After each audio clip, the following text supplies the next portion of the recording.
Next 2 hours and you're done with this chapter. Done and dusted. Electric field ने magnetic field बना दी, यानी कि दुनिया में हर जगह दो करंट एक साथ फ्लो करता है। कोई एक करंट नहीं रह सकता, कोई एक करंट माइकल नहीं होता, ये दोनों करंट हमेशा साथ में होते हैं, कंडक्शन करंट और डिस्प्लेसमेंट करंट। तो चेंजिंग इलेक्ट्रिक फील्ड बनती है और वो चेंजिंग मैग्नेटिक फील्ड बनाता है, और वो changing magnetic field changing electric field बनाता है, वो changing electric field changing magnetic field बनाता है, और चेंजिंग मैग्नेटिक फील्ड एक दूसरे को electric field magnetic field electric field magnetic field यही चलता रहता है। वीडियो अपनी ये वेव c = 3 × 10⁸ की स्पीड से निकल लेती है।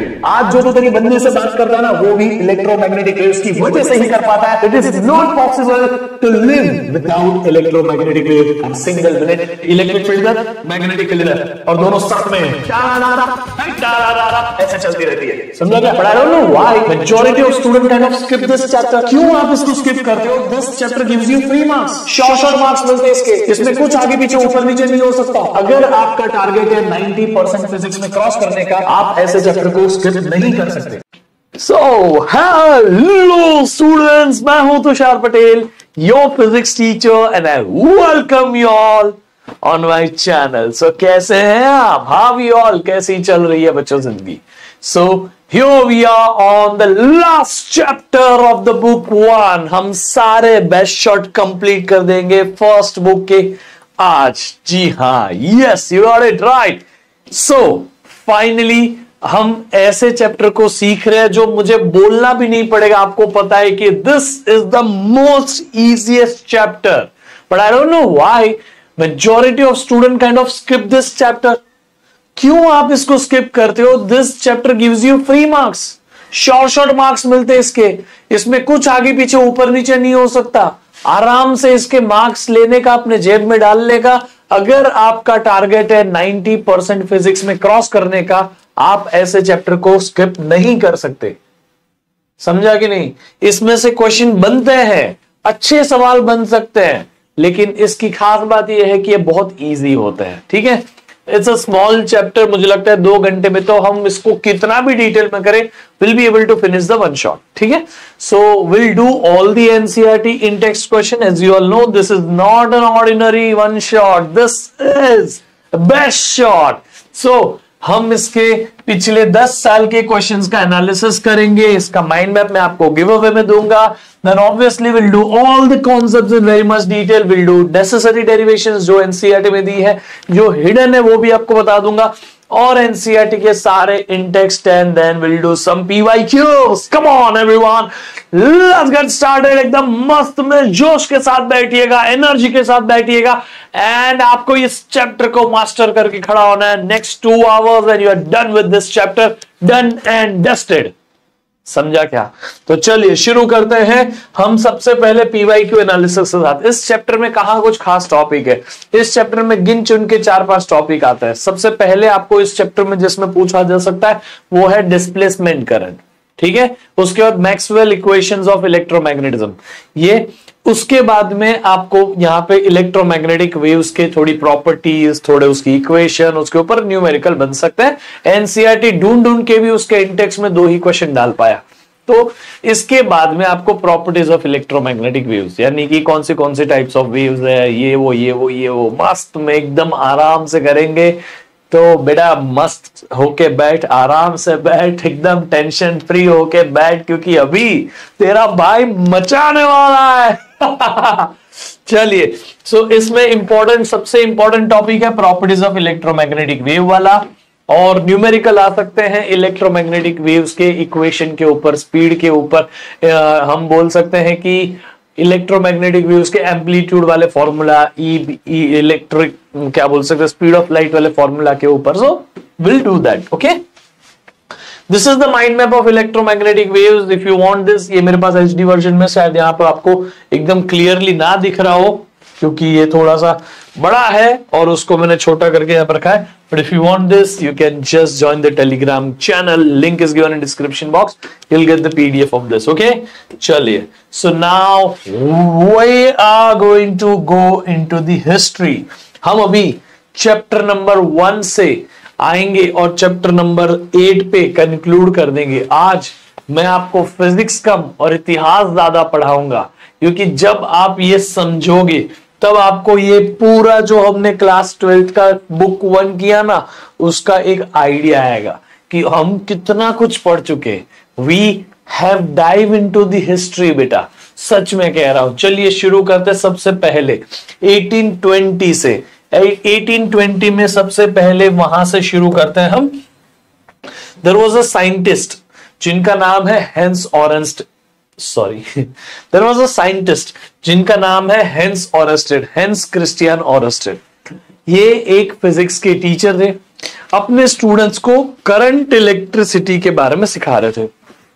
एक सेल लगाया, वायर लगाया, और उन्होंने देखा उस वक्त में उस सेल से वायर के करंट के बारे में बेसिक बेसिक बातें बता रहे थे।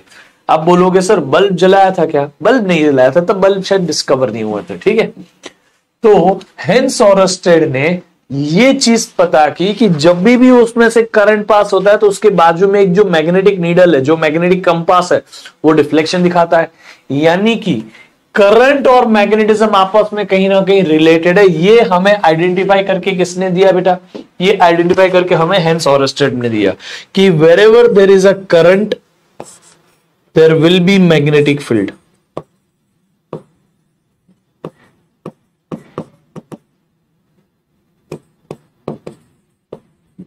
ठीक है, जहां जहां करंट फ्लो करेगा वहां वहां मैग्नेटिक फील्ड बनेगी। ये हमें सिखाया हेंस ऑरेंस्टेड ने। इस फिनोमिना को हमने बोला magnetic effect of electric current. This phenomena is what we call it as magnetic effect of electric current. ठीक है, कोई डाउट? ये सिंपल सी बात हमें हेंस ऑरेंस्टेड ने बताई। फिर माइकल फैराडे आए इलेक्ट्रोमैग्नेटिक इंडक्शन चैप्टर लेके। इस चैप्टर के अंदर हमने सीखा फैराडे के दो लॉस, उसके बाद उसको थोड़ा करेक्ट करके लेंस ने भी दिया, but any which ways start किसने किया? माइकल फैराडे ने। माइकल फैराडे ने हमें क्या बताया पता है? कि ये मैग्नेटिक फील्ड जो आपको हेंस ऑरेंस्टेड ने बोला ना, करंट दोगे तो मैग्नेटिक फील्ड मिलेगा, ऐसा माइकल फैराडे ने बोला तो मैग्नेटिक फील्ड दो में करंट बना के देगा। तो माइकल फैराडे ने हमें बताया कि अगर आपके पास मैग्नेटिक फील्ड है, ठीक है, मैग्नेटिक फील्ड, तो आप उसकी मदद से ईएमएफ जनरेट कर सकते हो, यानी करंट इंड्यूस कर सकते हो। ईएमएफ इंड्यूस कर सकते हो, करंट इंड्यूस कर सकते हो। ये दोनों ने एक दूसरे का उल्टा बोला। आपको ये डिटेल में नहीं बता रहा, आपको पता है कि ये चार्ज के मोशन की वजह से मैग्नेटिक फील्ड बनी है, आपको पता है कि यहां चेंजिंग मैग्नेटिक फील्ड की वजह से करंट बना है, ये सब आपको पता है। चेंजिंग मैग्नेटिक फील्ड ने आपको बना के दिया ईएमएफ, ईएमएफ ने बना के दिया करंट। आपको डायरेक्टली यही कंक्लूड करता है ना ये कि मैग्नेटिक फील्ड से करंट बनता है। कैसे बनता है वो हम चैप्टर में डिटेल में सीख चुके हैं, ये अभी इस चैप्टर में थोड़ी हम बताएंगे। ये जो फिनोमिना है, इस फिनोमिना को हम बोलते हैं इलेक्ट्रोमैग्नेटिक इंडक्शन, EMI। ठीक है, अब हुआ क्या कि हेंस ऑरेंस्टेड और माइकल फैराडे दोनों ने एक एक बात बता दी। हेंस ऑरेंस्टेड ने बोला कि तुम करंट दो मैग्नेटिक फील्ड बनेगी, ठीक है, और माइकल फैराडे ने बोला तुम मैग्नेटिक फील्ड दो, हम करंट बना के देंगे। अब आते हैं मैक्सवेल। मैक्सवेल ने इन सब की बातें जानी। इसने क्या बोला मैक्सवेल ने पता है? कि तुम जो ये दोनों अलग अलग बातें बता रहे हो ना, तुम दोनों इनडायरेक्टली सेम ही चीज बता रहे हो, क्योंकि ये करंट की वजह से मैग्नेटिक फील्ड नहीं बनी, ये इलेक्ट्रिक फील्ड की वजह से मैग्नेटिक फील्ड बनी है, और ये मैग्नेटिक फील्ड की वजह से करंट नहीं बना, मैग्नेटिक फील्ड की वजह से इलेक्ट्रिक फील्ड बना, और उस इलेक्ट्रिक फील्ड में चार्ज को पुश मिला, उस चार्ज के पुश की वजह से उसका फ्लो हुआ और वहां पे करंट बना। तो मैं आपको जेम्स क्लर्क मैक्सवेल ने ये हमें समझाया कि इलेक्ट्रिक फील्ड क्या बेटा, उसने हमें ये समझाया कि इलेक्ट्रिक फील्ड ने मैग्नेटिक फील्ड बनाई।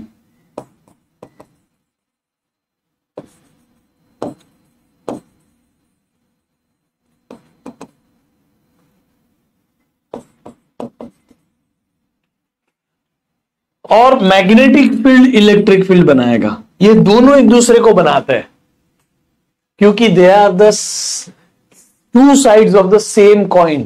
If no electric field, no magnetic field. If there is no magnetic field, there is no electric field.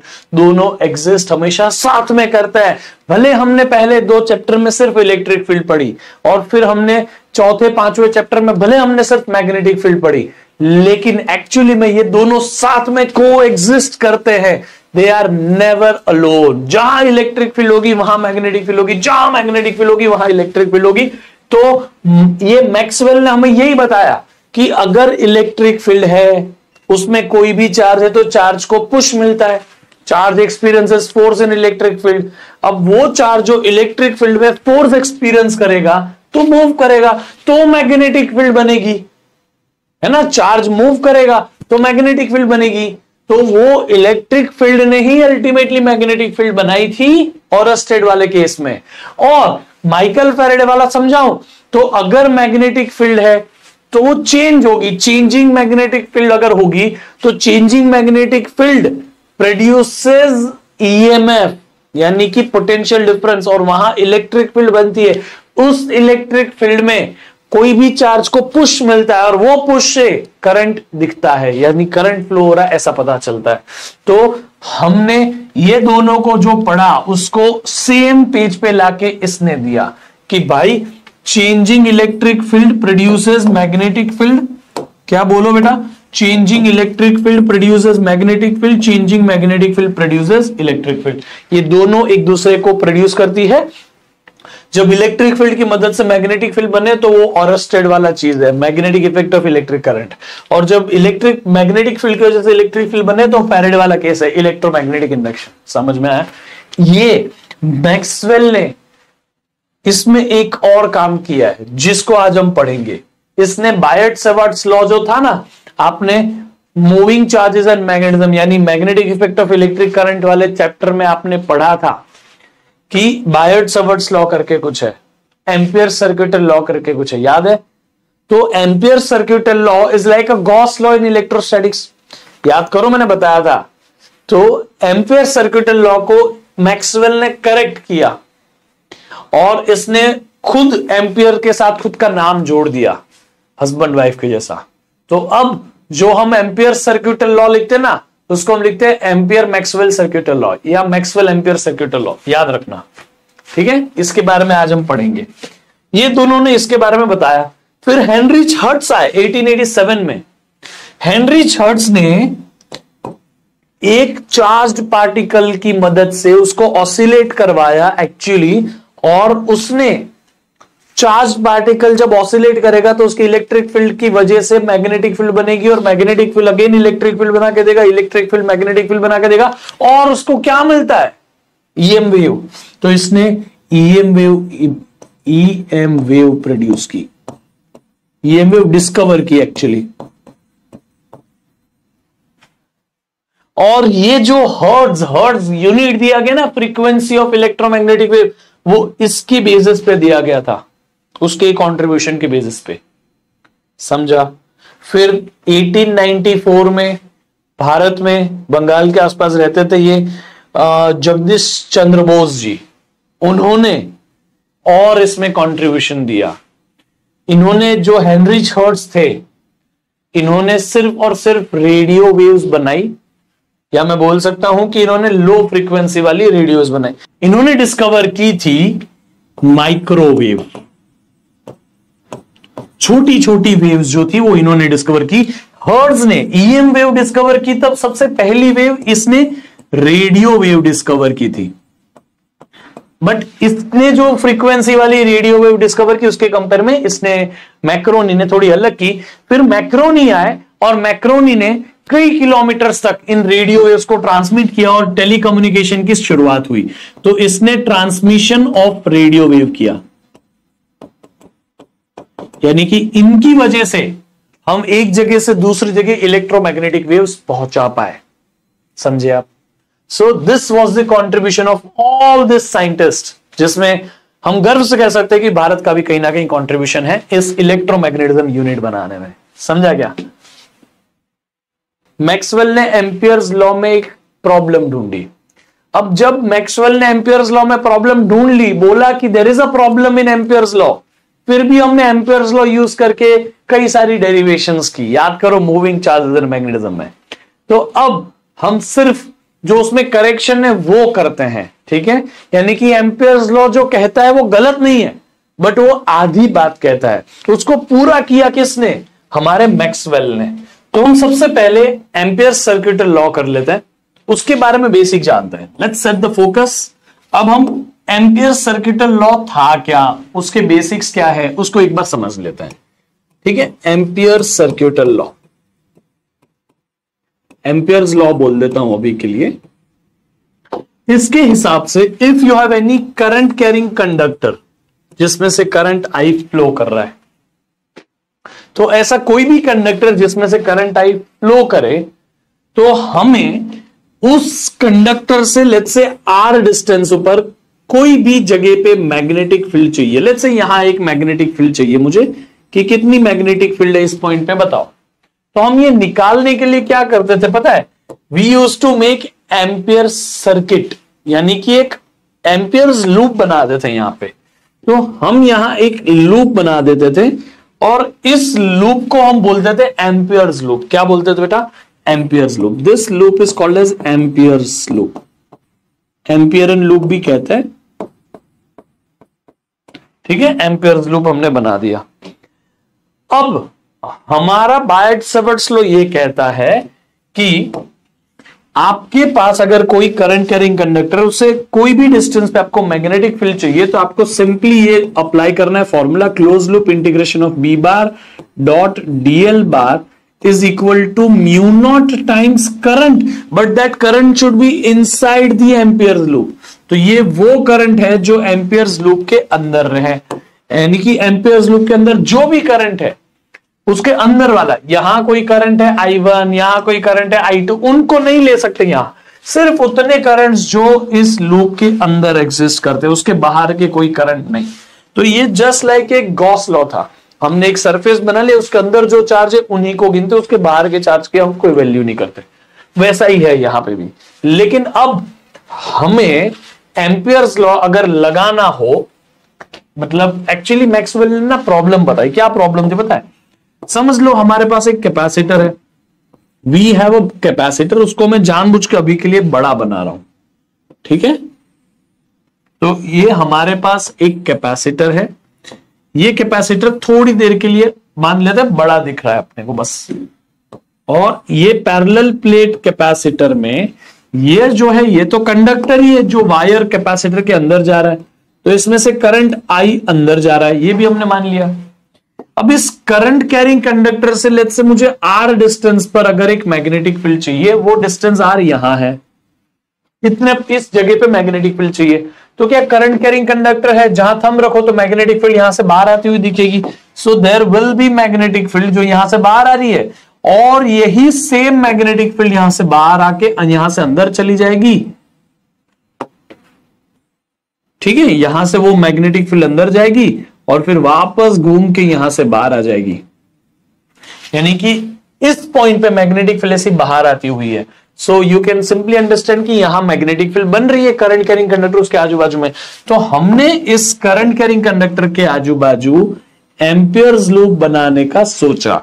ये एम्पियर्स लूप में मैंने आपको दिखा तो दिया कि इधर मैग्नेटिक फील्ड जो है वो ऐसी बाहर आ रही है, यहां जो मैग्नेटिक फील्ड वो ऐसे अंदर जा रही है, बट हमें तो सिंपली बायट-सैवर्ट्स लॉ अप्लाई करने बोला। तो हम अगर यहां बायट-सैवर्ट्स लॉ लगाए, close loop integration of B bar dot DL bar is equal to mu naught times I, ठीक है, ये लगा दिया। तो इसके हिसाब से हमने बायट-सैवर्ट्स लॉ इस पॉइंट के लिए लगाया, क्योंकि ये जो है एम्पियर्स लूप हमारा है वहां पे। अब आपने यहां लगा लिया, ठीक है, सब सही, इसमें कोई प्रॉब्लम नहीं। लेकिन प्रॉब्लम तब आती है जब हम ये कहें कि जो करंट यहां है वही करंट यहां होगा। अब यहां का करंट यहां पहुंचा कैसे? क्योंकि बीच में आपको पता है या तो एयर होती है या डाई इलेक्ट्रिक होता है, जो कि एक तरीके से एक इंसुलेटर ही होता है। तो एयर में या डाइलेक्ट्रिक इंसुलेटर में करंट ट्रांसफर कैसे हुआ? लॉजिक मिसिंग होता है यहां पे हमारे पास, हमें पता ही नहीं कि बीच में से करंट गया कैसे। अब समझे अभी कि हमने ये तो यहां पे बता दिया कि एम्पियर्स लूप जो है हमारा उसमें ये हम लगा देंगे, बट ये यहां वैलिड नहीं होगा, इनवैलिड होगा। याद रखना, ये इनवैलिड होगा। क्यों? क्योंकि हमारा करंट यहां से जा तो रहा है, बट इसके बाद वो करंट का कोई नामो निशान ही नहीं है, और वापस वो करंट यहां अपीयर कर रहा है, और करंट आया, गायब हो गया, वापस बाहर निकला। तो इस सर्किट के अंदर से करंट आ रहा है, लेकिन बाहर से तो वापस निकल रहा है। इसके अंदर करंट कहां है वो हमें नहीं पता चला। तो मैक्सवेल ने एम्पियर्स लॉ में मॉडिफाई करने के लिए क्या बोला कि जो एम्पियर्स लॉ ऐसे लूप यानी 2D शेप के लिए, रिंग के लिए वैलिड है, वही एम्पियर्स लॉ एक्चुअली कोई ऐसे 3D शेप के लिए भी वैलिड होने चाहिए। कोई भी रैंडम 3D शेप बना दो। मैंने क्या किया, ये जो हमारी रिंग थी उसी का एक ऐसा कंटेनर जैसा बना लिया ताकि ये क्लोज हो जाए। अब हम यहां वही करंट को लिख सकते हैं जो करंट इस एम्पियर सरफेस के अंदर जाए और फिर बाहर भी निकल पाए, वही करंट वैलिड है। अगर मैं सेम 3D सरफेस यहां बनाऊं, कुछ भी बना सकते हो आप, रैंडम सरफेस होता है, बस it should be closed end 3D। देखो ये क्लोज 3D सरफेस आपको दिख रहा है कि नहीं दिख रहा है? ठीक है, ये हमारा क्लोज 3D सरफेस। तो जो करंट इसमें अंदर जाए और जो करंट बाहर आए वही करंट अलाउड है लिखना। अब ये करंट इस एम्पियर सरफेस के अंदर जा रहा है लेकिन यहां से बाहर नहीं आ रहा है, तो हम ये आई नहीं लिख सकते। समझ में आ गया कि नहीं आ गया? दिस इज रॉन्ग, याद रहेगा। अब हमें इस चीज का पता लगाना था कि अगर एम्पियर्स लॉ रॉन्ग है कि कैपेसिटर रॉन्ग है। अब कैपेसिटर तो सही था, क्यों? कैपेसिटर तो करंट यहां से यहां भेज रहा है, मतलब बीच में कहीं तो करंट होगा ही जो हम पता नहीं कर पा रहे, but there should be a current in between. Capacitor real life में काम करता है, मतलब कैपेसिटर सही था, एम्पियर्स लॉ में कुछ प्रॉब्लम थी, इसीलिए हमने वही कैपेसिटर को यहां बनाया। Let's set the focus here. हमने वही कैपेसिटर को यहां बनाया। ध्यान से सुनना अभी।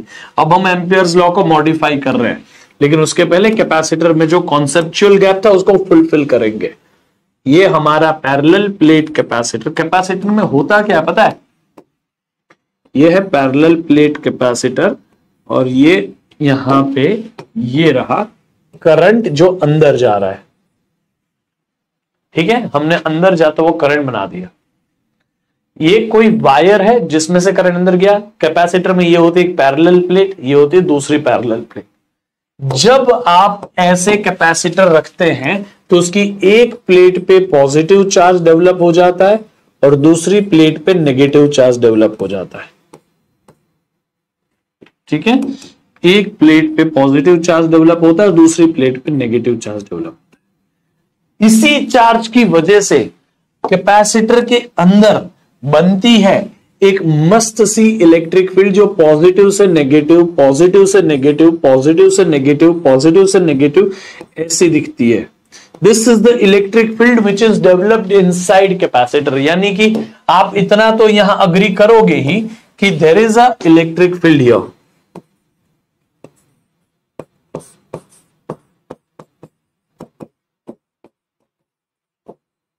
There is some electric field over there, right? अब ये इलेक्ट्रिक फील्ड तो यहां प्रेजेंट है ही, उसमें कोई डाउट नहीं है। अब आपको पता है ये इलेक्ट्रिक फील्ड कितनी है? You guys know this, right? ये इलेक्ट्रिक फील्ड की वैल्यू हमने चैप्टर 1 में ही डिराइव की थी। वो होती है दो पैरेलल प्लेट के बीच में जिसमें अनलाइक चार्जेस हो, sigma upon epsilon naught. Magnitude ही बता देता हूं, सिर्फ ये जानने देना, ई बार जाने दे, सिर्फ ई की बात कर। तो E will be how much बेटा? Sigma upon epsilon naught. ठीक है, इतनी इलेक्ट्रिक फील्ड यहां बैठी हुई है, ये आपको मैंने सिखाया था, याद कर, चैप्टर 1 में भी चैप्टर 2 में भी। So this is the amount of electric field. ये इलेक्ट्रिक फील्ड यहां प्रेजेंट है, उसमें कोई डाउट नहीं है। तो अगर हम यहां एक सिंपल सा फॉर्मूला लिखे, आपको पता है D phi by D T लिखे। एक काम कर, फ्लक्स का फॉर्मूला पता है तेरे को? फ्लक्स वो क्या होता है? ई बार डॉट ए बार होता है, हाँ कि ना? ई बार डॉट ए बार। क्यों ना मैं फ्लक्स के फॉर्मूला को थोड़ा और सिंप्लीफाई करूं। E bar dot A bar, E A cos theta, ये तो लिख ही सकते हैं। इलेक्ट्रिक फील्ड ऐसी है, एरिया वेक्टर, ये जो एरिया है ऐसा है तो उसका एरिया वेक्टर ऐसा है। इलेक्ट्रिक फील्ड और एरिया वेक्टर सेम डायरेक्शन में, कॉस 0, तो theta is actually 0 degree, just because electric field का डायरेक्शन और यहां जो ये प्लेट है जिसका एरिया वेक्टर बन रहा है, इसका एरिया वेक्टर का डायरेक्शन ये दोनों सेम है। Electric field and area vector both are in the same direction, याद रखना, ठीक है? इसको भूलने का नहीं। अब आगे बढ़ते हैं। तो इसीलिए theta between them is 0, just because theta is 0 degree, cos 0 कितना होता है? 1 होता है। तो कॉस 0 जब 1 है तो हमें यह लिखने की जरूरत नहीं है, सिर्फ flux will be equal to E A लिखते हैं। इलेक्ट्रिक फील्ड की वैल्यू तो आपको मैंने बताई, बस वही इलेक्ट्रिक फील्ड की वैल्यू यहां रख दे, शेप। ये इलेक्ट्रिक फील्ड की वैल्यू कितनी है? Sigma upon epsilon naught into area, ठीक है? Sigma upon epsilon naught into area. पता नहीं भाई कौन बार बार फोन करे जा रहा है। Sigma upon epsilon naught into area. अब sigma is surface charge density, जो होती है charge per unit area. Sigma की जगह लिखो चार्ज पर यूनिट एरिया। ये रहा आपका फ्लक्स, सिग्मा की जगह लिखा Q अपॉन ए, और ये एप्सिलॉन नॉट का एप्सिलॉन नॉट, ये एरिया का area. Now area area gets cancelled, तो ये जो आपके पास बना यहां पे फ्लक्स वो है Q अपॉन एप्सिलॉन नॉट। ये आपके पास फ्लक्स बना। ये कौन सी फ्लक्स है? इलेक्ट्रिक फ्लक्स है ना, इलेक्ट्रिक फील्ड की बात कर रहे हैं। तो मैं इलेक्ट्रिक फ्लक्स आपको कंफ्यूजन ना हो इसलिए बार बार इलेक्ट्रिक फ्लक्स ऐसा मेंशन कर रहा हूं। Electric flux is charge upon epsilon naught. Let's take this here, मैं एप्सिलॉन को वहां लेके जा रहा हूं, ठीक है? एक काम कर, एप्सिलॉन को वहां ले, epsilon naught electric flux is equal to charge. Take derivative. क्या करेंगे बेटा हम अभी? Will take derivative.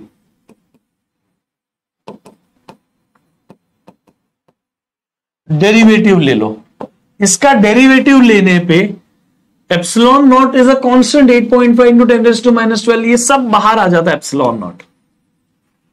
डेरिवेटिव इसका आएगा, derivative of electric flux with respect to time, D phi by D T. यहां आएगा derivative of charge with respect to time. और ये जो आपको चार्ज का डेरिवेटिव दिखा ना, D Q by D T, yes you got it right, this is what we call it as current. ये है current, that is equal to epsilon naught D phi E by D T. इस current को, ये वो current है बेटा जो यहां एग्जिस्ट करता है। This is the current which exist here. ये वो करंट है, बट ये करंट इलेक्ट्रिक फ्लक्स के चेंज होने की वजह से आया। देख, एक बात तो तेरे को मैंने बताई थी, डीसी में हमारे पास कैपेसिटर वर्किंग नहीं होता। डीसी में capacitor behaves like open circuit, क्योंकि उसका रेजिस्टेंस इनफाइनाइट हो जाता है। लेकिन एसी सप्लाई लगाएगा तो ये कैपेसिटर वर्क तो कर रहा है, करंट को यहां से यहां भेज रहा है। तो करंट जो ये वायर में है, करंट इनसाइड दिस वायर जो आपको दिख रहा था ना, अगर मैं ये वायर बना देता हूं यहां पे, ध्यान से सुनना बेटा, ये जो वायर आपको दिखेगा ना, कोई भी वायर में करंट इलेक्ट्रॉन के कंडक्शन की वजह से फ्लो करता है, याद कर। तो जो करंट वायर में फ्लो करता है उसको कंडक्शन करंट कहते हैं। क्या कहते हैं? Conduction current, because that flows because of conduction, इसको हम कंडक्शन करंट कहते हैं। लेकिन इधर कोई इलेक्ट्रॉन का कंडक्शन नहीं होता, इलेक्ट्रॉन फ्लो नहीं करते वैसे जैसे वायर में करते हैं। कंडक्टर के अंदर कंडक्शन होता है इलेक्ट्रॉन का, इसलिए चार्ज एक जगह से दूसरी जगह जाता है, कंडक्ट करता है इलेक्ट्रॉन चार्ज को और लेके जाता है एक जगह से दूसरी जगह। लेकिन अभी इस कैपेसिटर के बीच में जहां बाय डिफॉल्ट एयर थी या कोई इंसुलेटर था या डाइलेक्ट्रिक था, तो भी यहां एक करंट फ्लो हुआ, और वो करंट हमारा फ्लो हुआ इस इलेक्ट्रिक फ्लक्स की वजह से। देख, current is because of change in electric flux. ये जो इलेक्ट्रिक फील्ड है ना, वो इलेक्ट्रिक फ्लक्स के चेंज की वजह से करंट फ्लो हुआ, तो उसको हम बोलते हैं, याद रखना इस नाम को, डिस्प्लेसमेंट करंट। ठीक है, इसको हम बोलते हैं डिस्प्लेसमेंट करंट।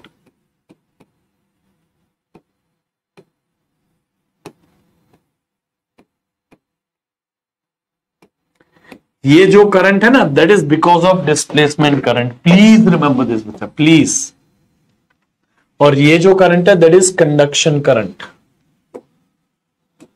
ठीक है, कंडक्शन करंट। अब ये जो डिस्प्लेसमेंट करंट हमने लिखा वो ये रहा, आईडी से लिखा जाएगा, जैसे वो आईसी से लिखा, ये आईडी से लिखा जाएगा। तो यहां जो करंट है वो आईडी है। क्या है बेटा? ID. ID is the displacement current that is because of electric field। तो ये ID है जिसने अंदर करंट बनाया, मतलब बाहर कैपेसिटर से इधर तक आया कंडक्शन करंट, अंदर बन गया डिस्प्लेसमेंट करंट। डिस्प्लेसमेंट करंट जो था वो बाहर वापस आके यहां पे कंडक्टर में बन गया कंडक्शन करंट। ठीक है, अब मैं ये जो बोल रहा हूं उसमें एक बहुत बड़ा प्रॉब्लम है, ये सच नहीं है जो मैं अभी बोला मैंने आपको। ठीक है, इसमें एक प्रॉब्लम है, लेकिन उस प्रॉब्लम को डिस्कस करने से पहले मैं आपको यहां पे एक क्लैरिटी देना चाहता हूं, ध्यान से सुन। ये डिस्प्लेसमेंट करंट बना क्यों? चेंजिंग फ्लक्स की वजह से। यानी ये जो इलेक्ट्रिक फील्ड है ये चेंज होगी, और ये चेंजिंग इलेक्ट्रिक फील्ड यहां एक करंट बनाएगी। Yes, you got it right. ये चेंजिंग इलेक्ट्रिक फील्ड जो थी यहां, वो यहां एक करंट बनाएगी, और जब भी यहां कोई करंट रहेगा, जब भी यहां कोई करंट रहेगा तो उसके आजू बाजू वापस मैग्नेटिक फील्ड बन जाएगी। यानी कि अब ये जो करंट है, यानी कि जो ये करंट है हमारे पास, वो करंट अपने आसपास एक वापस मैग्नेटिक फील्ड बना के देगा। ध्यान से समझना बच्चों, ये करंट डिस्प्लेसमेंट करंट अपने आसपास वापस एक ऐसी मैग्नेटिक फील्ड बना देगा, क्योंकि कंडक्शन करंट तो अपने आसपास मैग्नेटिक फील्ड बना देता था ऐसे। ठीक है, कंडक्शन करंट तो अपने आसपास मैग्नेटिक फील्ड बना के देता था ना। कंडक्शन करंट के आसपास अगर मैं मैग्नेटिक फील्ड निकालना चाहूं तो लेट्स से इस पॉइंट पे निकालनी हो, सॉरी ब्रो, इस पॉइंट पे मैग्नेटिक फील्ड निकालनी हो तो यहां पे हम ऐसा लूप बना देते थे। सो इसी तरह इसमें भी यहां पे हमें मैग्नेटिक फील्ड निकालनी हो तो ऐसा लूप बनाते हैं। So this is the magnetic field, this is the magnetic, ये यहां पे भी मैग्नेटिक फील्ड बनती है, यहां पे भी मैग्नेटिक फील्ड बनती है। यानी कि कंडक्टर में कंडक्शन करंट मैग्नेटिक फील्ड बनाता है, कैपेसिटर के अंदर इलेक्ट्रिक फील्ड से जो करंट बनाना डिस्प्लेसमेंट करंट, वो अपने आसपास मैग्नेटिक फील्ड बनाता है। यानी कि यहां इलेक्ट्रिक फील्ड ने मैग्नेटिक फील्ड बना दी। जी हां, समझे क्या ब्रो? तो इससे प्रूफ क्या हुआ? सबसे पहली बात, इससे प्रूफ क्या हुआ कि आपको ये तो पता था, अभी तक आपको ये तो पता था कि मैग्नेटिक फील्ड से करंट बनता है। करंट क्यों बनेगा? क्योंकि इलेक्ट्रिक फील्ड बनती है। तो changing magnetic field induces electric field, ये आपको पता है।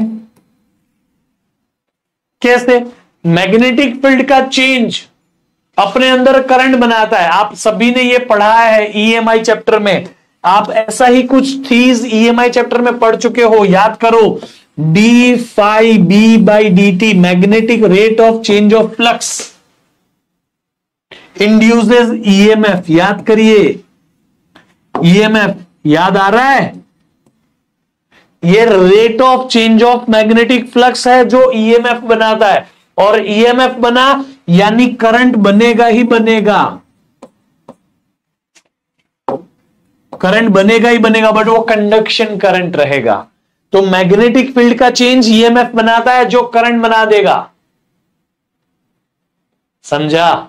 और इलेक्ट्रिक फील्ड का चेंज भी करंट बनाता है जो मैग्नेटिक फील्ड बना देगा। तो इलेक्ट्रिक फील्ड का चेंज मैग्नेटिक फील्ड इंड्यूस करता है, यानी कि दोनों एक दूसरे को बनाते हैं। इलेक्ट्रिक फील्ड मैग्नेटिक फील्ड बनाता है, मैग्नेटिक फील्ड इलेक्ट्रिक फील्ड बनाता है। That's how this world functions. समझा क्या? ये चीज हमने कंक्लूड की। अब मैंने जो यहां तेरे को बताया कि कंडक्शन करंट जो है वो इलेक्ट्रॉन के कंडक्शन की वजह से फ्लो हो रहा है, और यहां जो अंदर करंट है ये वो displacement current, and displacement current is just because of this electric field का चेंज। समझ में आया? यानी कि कैपेसिटर के अंदर सिर्फ इलेक्ट्रिक फील्ड ही नहीं होती, there is a magnetic field. समझा? तो अभी अगर मुझे यहां कोई बोले कि इसको सही करो, तो यहां जो करंट जा रहा है वो ये है कंडक्शन करंट, जो यहां से करंट जाएगा वो है डिस्प्लेसमेंट करंट। तो ये दोनों सेम होते हैं, कंडक्शन करंट और displacement current value wise same होते हैं। इसीलिए आप यहां पे देखो क्या करोगे, ध्यान से सुनना। ये आई नहीं लिखोगे, आई टोटल लिखोगे। Close loop integration of B bar dot DL bar must be equal to mu naught into I total. सिर्फ एक करंट नहीं, टोटल करंट। टोटल करंट में दो करंट है, ये बाद में बात करता हूं मैं इसके बारे में। टोटल करंट में दो करंट है, जो अंदर जा रहा है वो है कंडक्शन करंट, बाहर आ रहा है वो डिस्प्लेसमेंट करंट।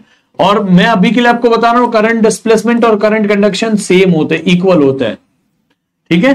तो यहां पे आपको लिखना पड़ेगा conduction current plus displacement current, ये दोनों मिलके टोटल करंट बनाते हैं। ये वाला करंट जो यहां से यहां पास हो रहा है, जो एम्पियर्स लूप में अंदर भी जा रहा है बाहर भी निकल रहा है, तब हमारा close loop integration of B bar dot DL bar लिखा जाएगा, और this is going to be valid now.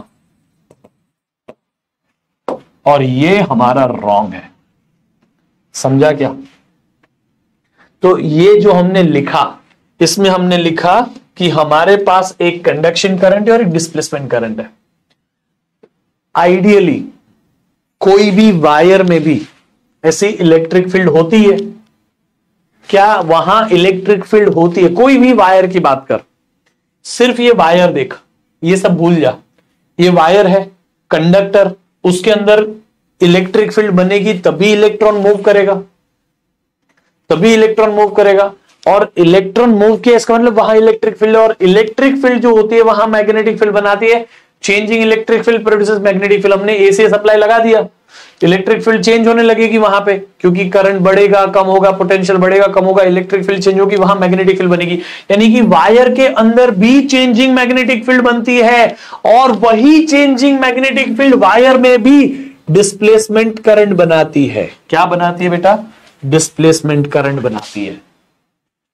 और ये इंसुलेटर यहां होता है, एयर बोलो कुछ भी बोलो, वही इंसुलेटर में थोड़े बहुत इलेक्ट्रॉन तो होंगे जिनको इस इलेक्ट्रिक फील्ड में पुश मिला, तो वो इलेक्ट्रॉन्स चार्ज लेके एक जगह से दूसरे के जाएंगे, तो वो करंट को हम कंडक्शन करंट कहेंगे। यानी यहां एक और करंट रहेगा जिसको हम कंडक्शन करंट कहेंगे।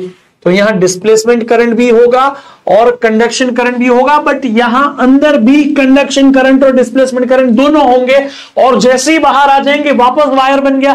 अब ये वायर में कंडक्शन करंट तो होगा, क्योंकि कंडक्टर में जो करंट फ्लो करता है वो कंडक्शन करंट होता है, लेकिन उसी के साथ में इस वायर के अंदर इलेक्ट्रिक फील्ड बनेगी, और वो electric field magnetic field produce कर सकती है कि नहीं? वो changing electric field displacement current produce कर सकती है, तो वो डिस्प्लेसमेंट करंट यहां पे भी होगा। यानी कि दुनिया में हर जगह दो करंट एक साथ फ्लो करते हैं, कोई एक करंट नहीं रह सकता, कोई एक करंट माइकालाल नहीं होता, ये दोनों करंट हमेशा साथ में होते हैं, कंडक्शन करंट और डिस्प्लेसमेंट करंट। बस बात यह है कि कंडक्टर के अंदर डिस्प्लेसमेंट करंट नेग्लिजिबल होता है और कैपेसिटर के अंदर कंडक्शन करंट नेग्लिजिबल होता है, और वापस कंडक्टर के अंदर डिस्प्लेसमेंट करंट नेग्लिजिबल होता है। तो जहां कंडक्शन करंट स्ट्रांग है, डिस्प्लेसमेंट करंट बहुत वीक है, और जहां डिस्प्लेसमेंट करंट स्ट्रांग है वहां कंडक्शन करंट बहुत वीक है, और जहां कंडक्शन करंट स्ट्रांग है वहां डिस्प्लेसमेंट करंट बहुत वीक है। तो इसीलिए हमें लिखना पड़ता है टोटल करंट। टोटल करंट यहां क्या है, हर जगह टोटल करंट होता है कंडक्शन प्लस डिस्प्लेसमेंट, लेकिन इस जगह पे कंडक्शन करंट बहुत स्ट्रांग है और डिस्प्लेसमेंट करंट बहुत वीक, तो जो टोटल होगा इस जगह पे वो इक्वल टू कंडक्शन करंट होगा।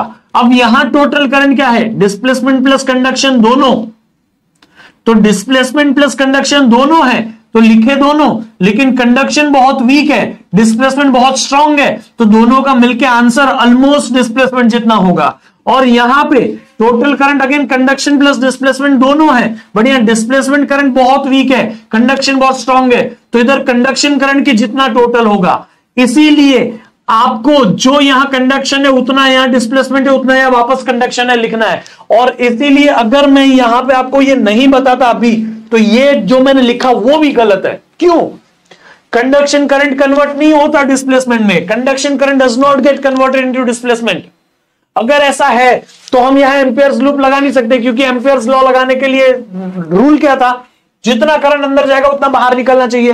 तो कंडक्शन करंट अंदर गया, बाहर डिस्प्लेसमेंट करंट निकला, तो कंडक्शन करंट अंदर गया लेकिन बाहर नहीं निकला, इसलिए कंडक्शन नहीं लिख सकता था सर। डिस्प्लेसमेंट करंट बाहर निकला है लेकिन अंदर नहीं गया, तो डिस्प्लेसमेंट भी नहीं लिख सकते थे सर।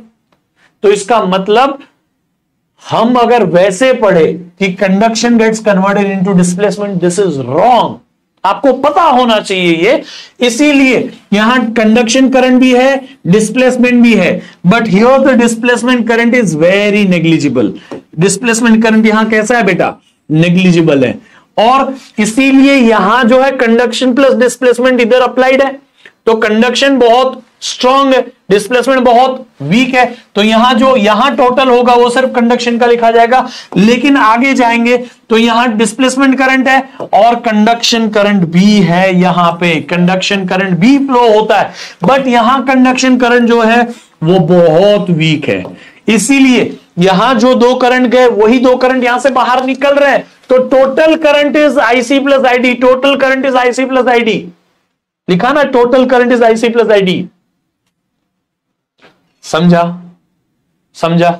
इसीलिए आप याद रखेंगे, अब जितना यहां स्ट्रॉन्ग कंडक्शन है उतना यहां स्ट्रॉन्ग डिस्प्लेसमेंट है, जितना यहां वीक डिस्प्लेसमेंट है उतना यहां स्ट्रॉन्ग कंडक्शन है। तो वैल्यूज इंटरचेंज हो गई, खाली पलट गई, यहां इसका दबदबा था, यहां इसका दबदबा। नहीं समझा?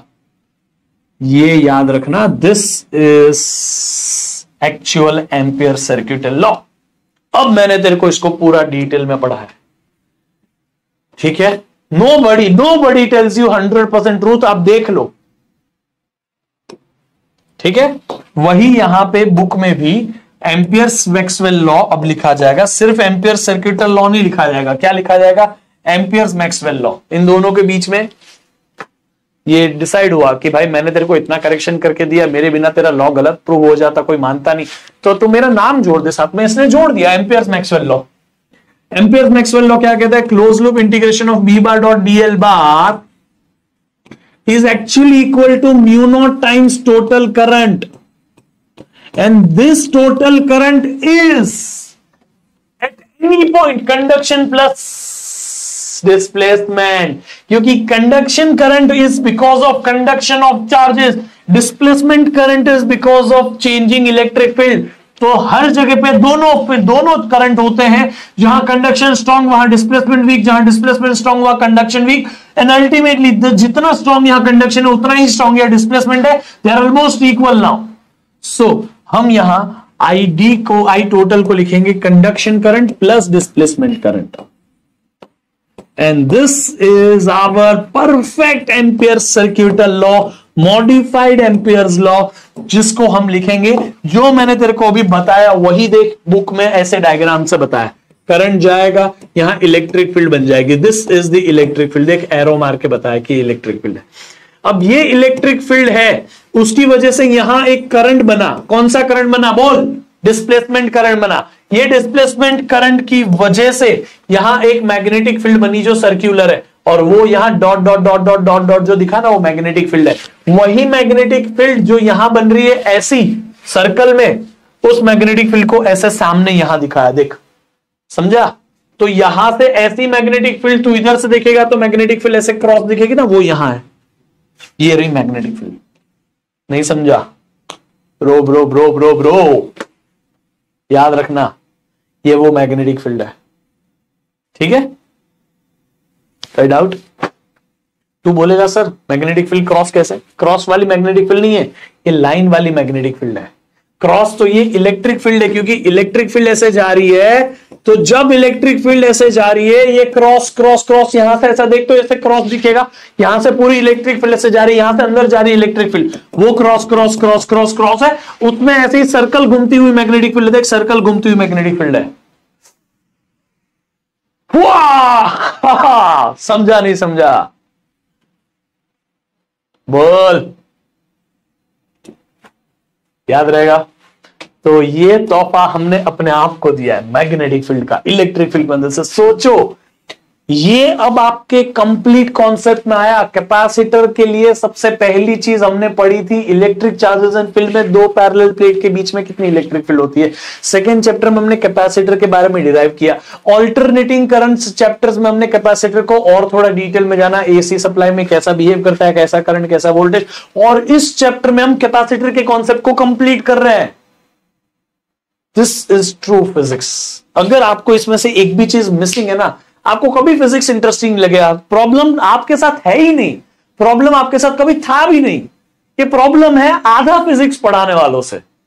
आपको इनकम्प्लीट पढ़ाते हैं, कॉन्सेप्ट्स का गैप रखते हैं, और वही गैप आपको ना फिजिक्स बोरिंग बना के देता है, फिजिक्स डिफिकल्ट बना के देता है। सो अगर आपको ये पॉइंट ऑफ टाइम पे समझा है कि कैपेसिटर के अंदर इलेक्ट्रिक फील्ड तो होती है, लेकिन there is a magnetic field, और उसी की वजह से ये सब हुआ है, तो ये करंट सिर्फ एक टाइप का करंट नहीं होता दुनिया में। दुनिया में हर जगह पे दो टाइप के करंट हो गए, एक कंडक्शन और एक displacement. Conduction current is because of motion of electrons, displacement current is because of changing electric field. तब आपको रियलाइज होगा ये ट्रू फिजिक्स क्या है। समझा ब्रो? अब ये सारी चीज मैं आपको जो बता रहा हूं, ये सब आपको एनसीईआरटी में दिया हुआ है, but I haven't kept NCERT open. I'll just show you NCERT, don't worry.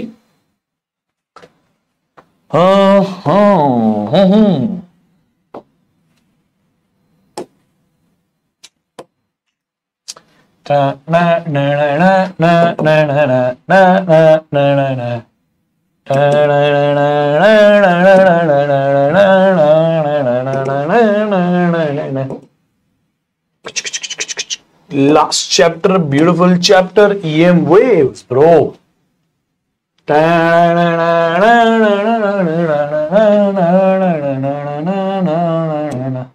देख इधर ब्रो, एनसीईआरटी है तेरे सामने, क्यों ना हम देखें इसमें डिटेल में। ये देख, सब जो मैंने बताया वैसा ही उन्होंने पहले रिंग बनाई, लूप, एम्पियर्स लूप, फिर एम्पियर्स लूप का 3D वर्जन बनाया, फिर उन्होंने उसको कंप्लीट किया ब्रो, कंप्लीट। ये सब, ये रहा डिस्प्लेसमेंट करंट ब्रो। समझा क्या? याद रखना, ठीक है? This is missing term in ampere circuit law, this is missing term. और यहां उसने लिखा ये line, the current carried by conductors due to flow of charges is called as conduction current. What is conduction current? पूछते exam में, लिखने का ये, the current carried by conductors due to flow of charges called as conduction current. The current is a new, there is a new term, it is due to changing electric field. Changing electric field की वजह से और electric displacement की तरफ से जो current बना, that is called as displacement current. समझा? या मैक्सवेल डिस्प्लेसमेंट करंट बोल दे भाई, क्योंकि मैक्सवेल ने बोला ना उस करंट के बारे में। क्या बोलती पब्लिक? अब अपने को ना यहां पे एक चीज लिखनी है, ये सुन। The source of magnetic field is just not conduction current due to not following। एक मिनट, जो यहां लिखना था वो कहां गया?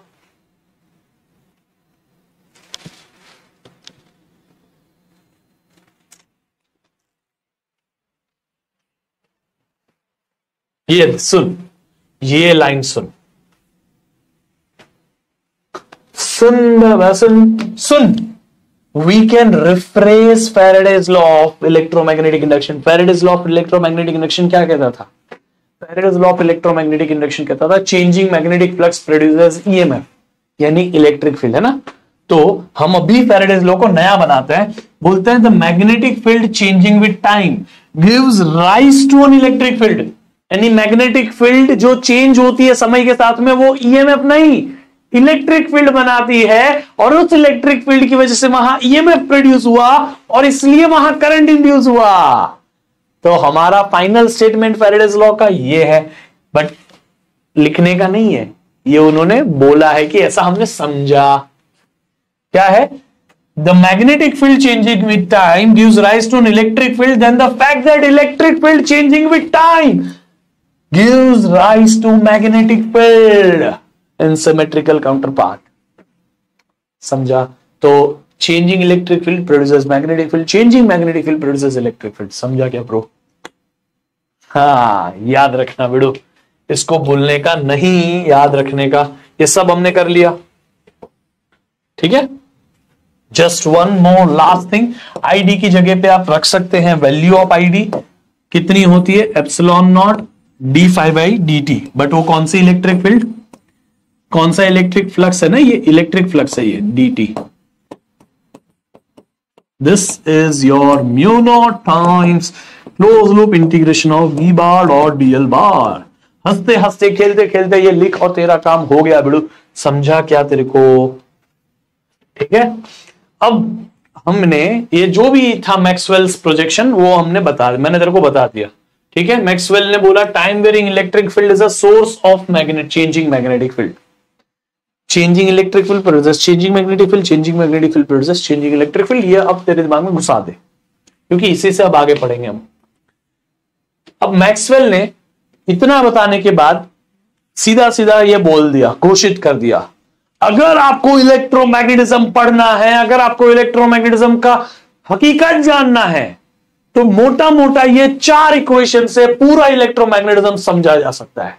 और वो है सबसे पहला गॉस लॉ, दूसरा गॉस लॉ इन मैग्नेटिज्म, तीसरा है फैराडेज लॉ, और चौथा है मॉडिफाइड एम्पियर्स लॉ, यानी एम्पियर मैक्सवेल लॉ। समझा? इस 4 इक्वेशंस की मदद से आप पूरा इलेक्ट्रोमैग्नेटिज्म कंक्लूड कर सकते हो, क्योंकि गॉस लॉ चार्ज के बारे में, ये मैग्नेटिज्म के बारे में, ये इलेक्ट्रोमैग्नेटिज्म के बारे में, और ये इलेक्ट्रोमैग्नेटिज्म ही है एक तरीके से, बट हम मैग्नेटिक फील्ड और इलेक्ट्रिक फील्ड दोनों एक दूसरे को कैसे रिलेट करते हैं उसके बारे में। तो क्या आप ये पढ़ चुके हैं? Close loop integration of E bar dot D A bar is, यहां जो है ना, जो बोल्ड लेटर्स में होता है ना आपके एनसीईआरटी में, वो वेक्टर होता है E bar dot D A bar is equal to Q by epsilon naught. Gauss law पहले चैप्टर में पढ़ा। अब क्यों सेकेंड चैप्टर में गॉस लॉ फॉर मैग्नेटिज्म लिखा है और उसमें बोला है close loop integration of B bar dot D A bar is 0, क्यों लिखा ऐसा? किसी के पास एक्सप्लेनेशन मुझे बताना, जिसने मेरे वीडियोस देखा उसको ही पता होगा ये, बट फिर भी मैं ना वो नहीं रखना चाहता यार। तो क्या होता है, अगर मैं गॉस लॉ लगाऊं, ये हमने बना लिया गॉसियन सरफेस, इधर रखा प्लस क्यू चार्ज, इधर रखा माइनस क्यू चार्ज। तो अगर तू गॉसियन सरफेस में ये क्यू इनसाइड लिखने जाएगा तो नेट चार्ज क्या हो गया? नेट चार्ज बोल, नेट चार्ज क्या हो गया? 0 हो गया। तो इधर तेरे को क्यू चार्ज अंदर है यहां, बट तुझे टोटल 0 रखना पड़ेगा। और मैग्नेट में तो हमेशा ऐसा ही केस होता है, एक बार मैग्नेट लो या एक करंट कैरिंग लूप लो, उसमें हमेशा नॉर्थ और साउथ साथ में एग्जिस्ट करते हैं। तो अगर इसमें मैंने ऐसा गॉसियन सरफेस बना दिया, इस गॉसियन सरफेस में नॉर्थ और साउथ दोनों है, तो नेट मैग्नेटिक मूवमेंट जो है 0 हो गया। मतलब आपका नॉर्थ पोल भी है, साउथ पोल भी है, डाइपोल है, जितनी मैग्नेटिक फ्लक्स ये बाहर निकालेगा उतनी अंदर ले लेगा। तो no extra lines of flux बाहर निकल रही, कोई एक्स्ट्रा लाइंस ऑफ फ्लक्स अंदर नहीं आ रही। तो इसीलिए यहां पे भी ये जो चार्ज की जगह जो हम लिखते हैं ना कि plus M minus M plus Q M, ये आपको मैं करा चुका हूं। हम नॉर्थ पोल की स्ट्रेंथ को हम लिखते हैं plus Q M, south pole की स्ट्रेंथ को लिखते हैं माइनस क्यू एम। तो plus Q M minus Q M मिलके क्यू एम जो है ना पोल स्ट्रेंथ वो 0 हो गई। जब ये 0 हो गई तो यहां क्यू की जगह 0 0 पर एनीथिंग 0, एंड ये हमेशा 0 रहता है क्योंकि ये मैग्नेट्स हमेशा डाइपोल में ही एग्जिस्ट करते हैं। There is no single north pole available in the world, there is no single south pole available in the universe. समझा क्या?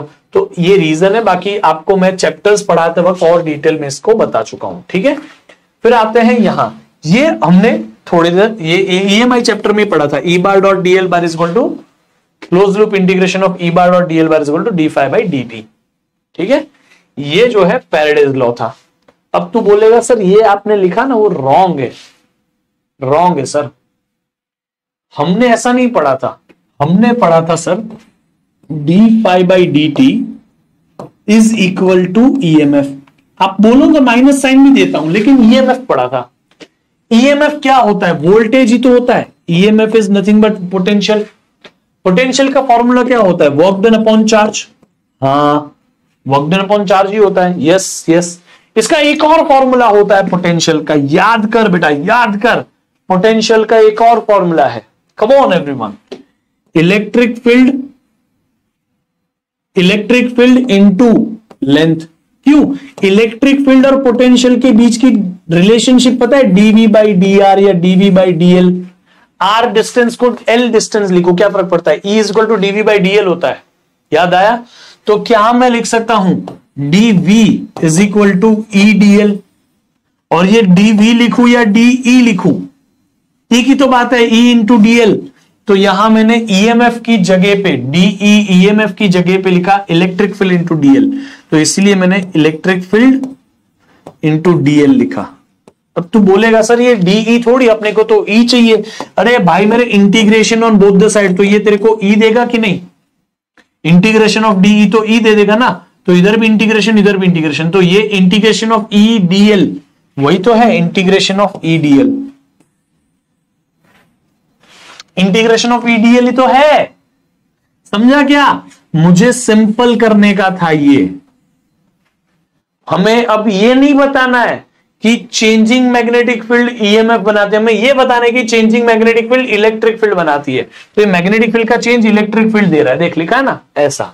तो मैंने यहां पे तेरे सिंप्लिसिटी के लिए लिख देता हूं कि जो EMF था या वोल्टेज जिसको हम बोलते हैं, उसको हमने close loop integration of E bar dot DL बार लिया विद द रिलेशनशिप जो मैं आपको लिख के दे रहा हूं, voltage is equal to, sorry, जो रिलेशनशिप आपको मैं लिख के दे रहा हूं वो रिलेशनशिप है E electric field is equal to DE by DL, DV by DL, ठीक है, DL याद रखना, DV बाई DL। V को ही तूने यहां E लिखा है, तो electric field is equal to derivative of EMF with respect to DL, distance के साथ में, ठीक है, याद रख इसको। और वो मैंने यहां इसी को रीअरेंज करके यहां EMF की जगह ये लिखा और यहां डाल दिया। DL उधर लिया, DL जब उधर लेगा तो DE बनेगा, integration on both the side, EMF total EMF will be integration of EDL। समझा? आई होप तेरे को इतना तो आता है अभी, है ना? तो बस याद रखना, तुझे फैराडेज लॉ अलग दिख रहा है, इसका मतलब ये नहीं कि वो रॉन्ग है कि ये रॉन्ग है, दोनों सेम ही बात कर रहे हैं। EMF की जगह मैंने E बार डॉट DL बार लिखा है, और ये B बार डॉट DL बार अभी हमने किया है, ये complete conduction current plus epsilon naught d pi by dt। आपने यहां पे क्या किया पता है? ये म्यू नॉट को अंदर जाने दिया, तो mu naught IC plus mu naught epsilon naught d phi E by dt, ये दिखेगा। अरे ये लिख, ये लिख, ये लिख, सब मैं बार बार सेम कितनी बार लिखूं भाई, मैं भी अभी थक गया है। समझ? सेम ही तो बोलने का मतलब है यार, समझ के नहीं। तो this are the 4 equations, right? State 4 equations, 4 Maxwell's equation in vacuum. ये सब वैक्यूम में इसलिए एप्सिलॉन नॉट, म्यू नॉट ये सब लिया है, बट मैक्सवेल की ये जो 4 इक्वेशन है, ये मैक्सवेल्स इक्वेशन फॉर इलेक्ट्रोमैग्नेटिज्म ऐसे करके पूछी जा सकती है। ठीक है, इन चारों के बारे में थोड़ा डिटेल डिस्कशन यहां किया हुआ मैंने। आप चाहो तो थियरी आंसर में इसको यूज कर सकते हो। यहां ए बार लिखोगे तो भी प्रॉब्लम नहीं है, एस बार लिखोगे तो भी प्रॉब्लम नहीं। फिर ये जो गॉस लॉ इन मैग्नेटिज्म है वो यहां पे लिखा हुआ है, और उसका मैंने जो लिखा ना, आइसोलेटेड मैग्नेटिक पोल्स एग्जिस्ट नहीं करते, इसीलिए हमारा हमेशा डाइपोल के लिए फ्लक्स जो होगा वो 0 ही होगा। ये हमारा सेकेंड लॉ है, Gauss law for magnetism. Third है फैराडेज लॉ ऑफ इलेक्ट्रोमैग्नेटिज्म। हमने यहां पे वापस लिख के देता हूं बेटा, V को और E को सेम मान के हमने क्या लिखा है कि इलेक्ट्रिक फील्ड जो होती है वो होती है dV by dV, V potential बोलो या EMF बोलो, dV बाई dL। अब ये जो dV बाई dL है उसी में मैंने dV को लिखा, या DE बोल दो, DE को लिखा, ठीक है, DE को लिखा EDL। ठीक है, अब मुझे पता है इलेक्ट्रिक फील्ड भी वेक्टर क्वांटिटी है और DL भी वेक्टर क्वांटिटी, तो integration on both the sides कर दिया, क्लोज इंटीग्रेशन कर दो, इधर इधर दो सब जगह इंटीग्रेशन कर दो। तो ये जो DE का इंटीग्रेशन है वही तो हमारा टोटल E है, तो इसीलिए हमने E is equal to minus D phi by D T को मॉडिफाई किया E की जगह पे ये चीज रिप्लेस करके, और ये क्लोज लूप इंटीग्रेशन है, क्योंकि DL जो होता है ना वो एम्पियर्स लूप में आता है। या आप बोल सकते हो कि हमें एक DL एलिमेंट जो यहां पे है वो क्लोज सर्किट में जो एम्पियर लूप में घूम रहा है ना वो एलिमेंट है, तो वो मैंने यहां पे रख दिया। समझा?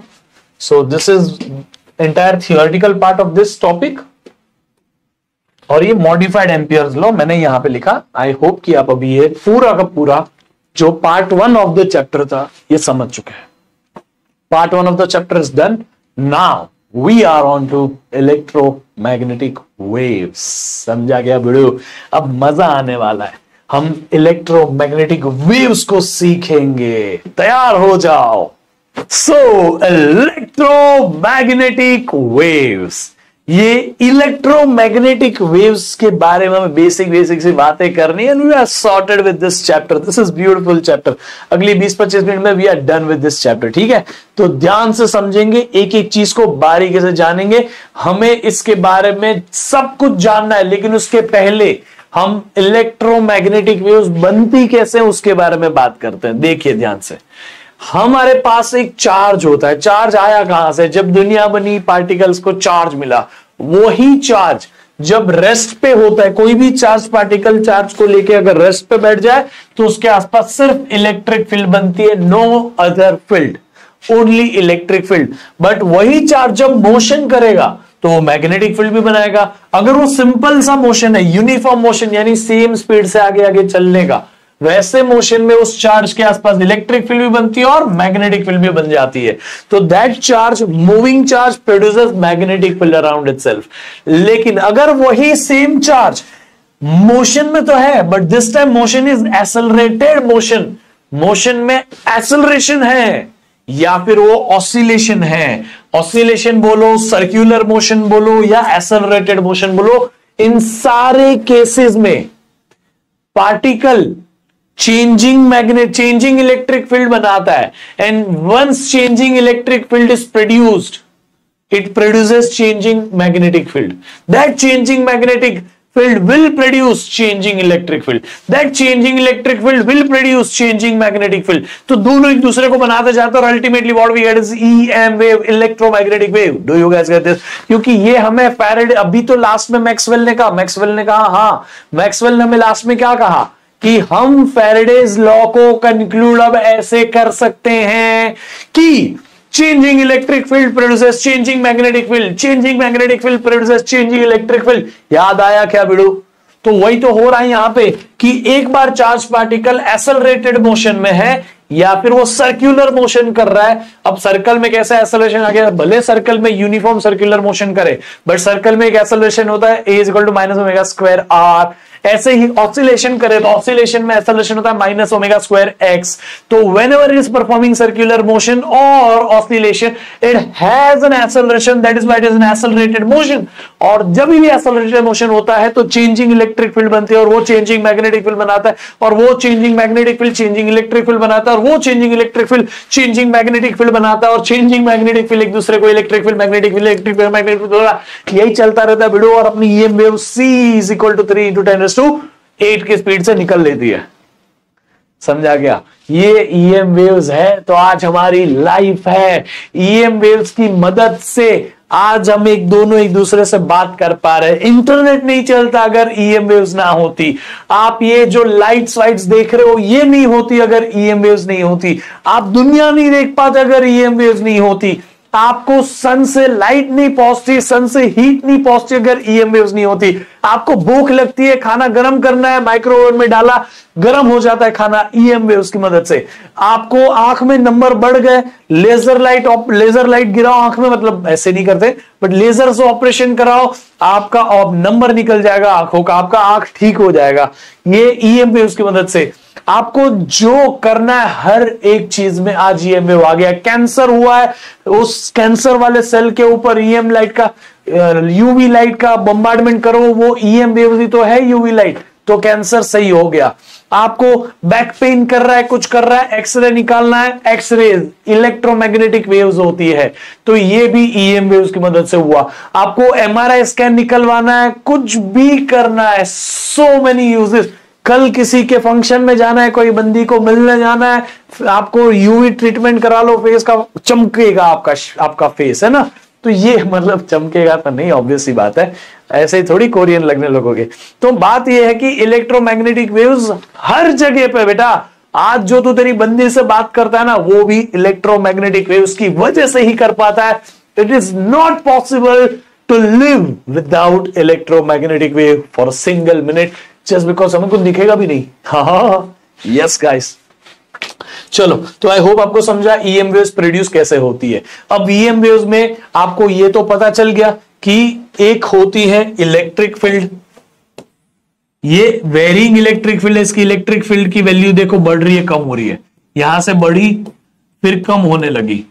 तो ये varying electric field varying magnetic field बनाता है। मैग्नेटिक फील्ड बढ़ रही है फिर कम होने लगी, तो ये varying magnetic field varying electric field बना देता है।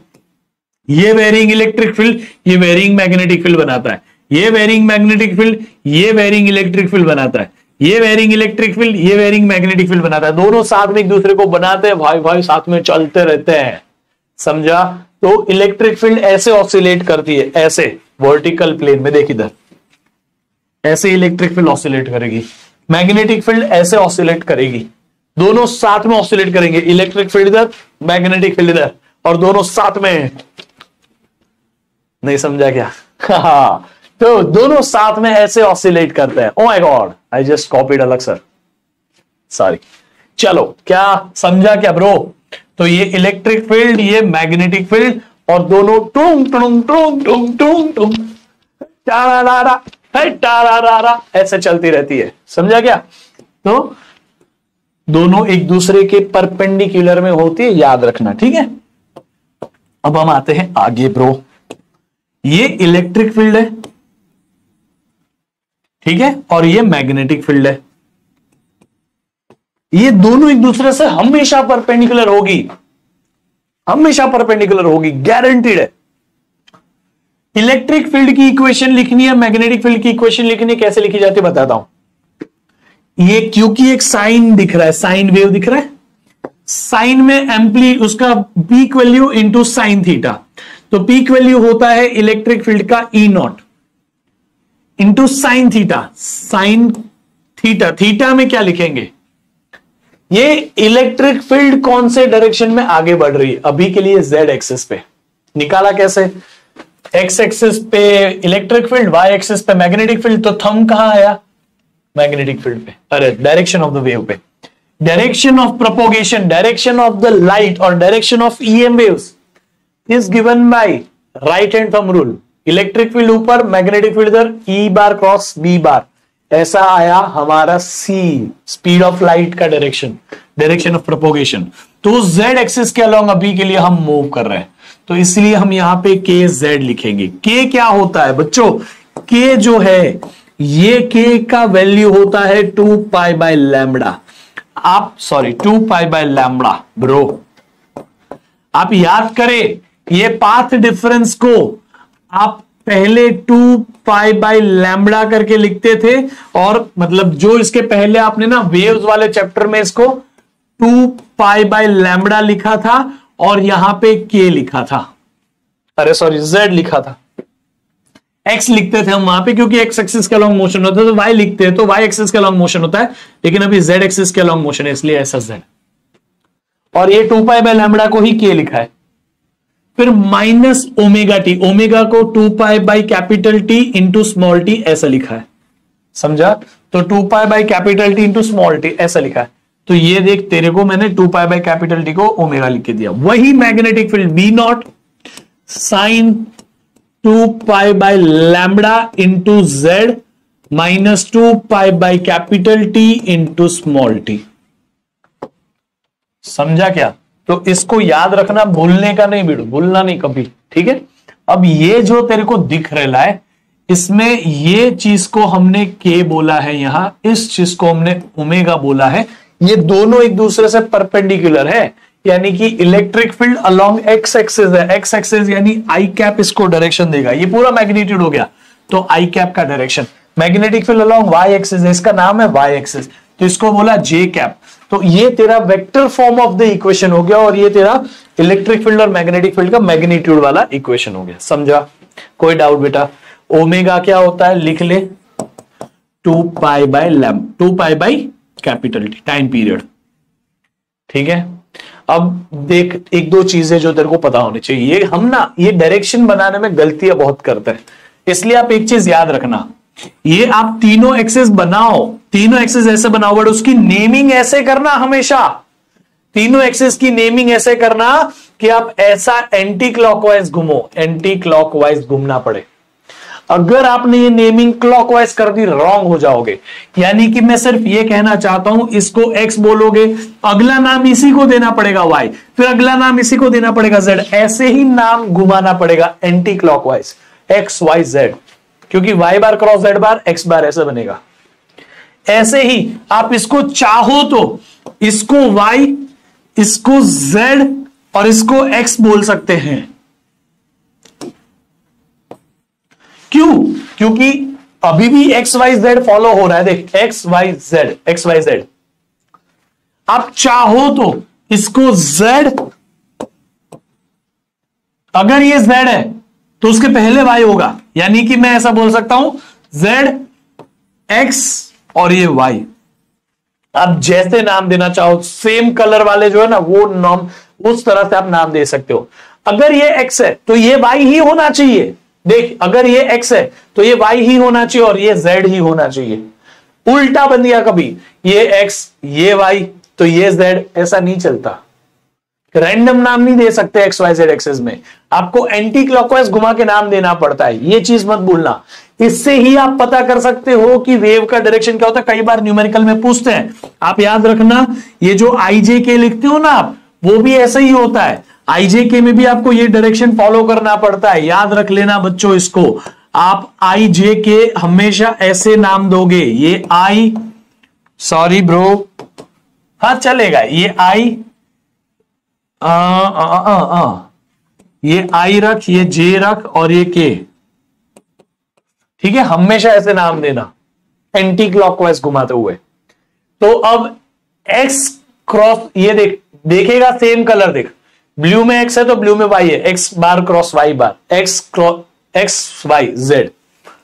व्हाइट वाला देख, Y Z, sorry Y Z X तो ये वाई। ये ग्रीन वाला देख, वाई जेड तो ये एक्स। नाम एक्स वाई जेड एक्सेस के हमेशा इसी तरीके से दिए जाएंगे, या ग्रीन वाले नाम होंगे, या व्हाइट वाले नाम होंगे, या ब्लू वाले नाम होंगे, तभी आपको सही डायरेक्शन मिलेगा। ये बहुत बेसिक्स है, बहुत लोग नहीं बताते, लेकिन इससे आपके मार्क्स कट जाते हैं। ठीक है, तो चल अब हम आगे बढ़ते हैं। और तेरे को मैंने यहां पे वैसे तो बहुत सारी चीजें बता दी, अब ये देख, ये मैंने बता दिया वेव्स की इक्वेशन। अब इसके बारे में कुछ और बेसिक बातें जो यहां लिखी हुई है। सबसे पहली बात एक पहले फोकस फिक्स कर देते हैं। Is it focusing good now? अब आप ना एक चीज याद रखिए, हमने इलेक्ट्रिक फील्ड लिख लिया, ई लिख लिया। इलेक्ट्रिक फील्ड कितना है बच्चों? इलेक्ट्रिक फील्ड का वैल्यू इज, अगर इलेक्ट्रिक फील्ड एक्स एक्सिस के अलोंग है तो E naught sine omega T की जगह क्या लिखे, मतलब यहां आएगा के जेड माइनस ओमेगा टी। इसका मतलब जेड एक्सिस के अलोंग वेव जा रही है, एक्स एक्सिस के अलोंग इलेक्ट्रिक फील्ड जा रही है। Magnetic field along Y axis क्या हो गया? बी नॉट इंटू साइन के जेड माइनस ओमेगा टी। इससे हमें यह समझता है कि ये इलेक्ट्रिक फील्ड हो कि मैग्नेटिक फील्ड हो, both have same phase, both are in same face.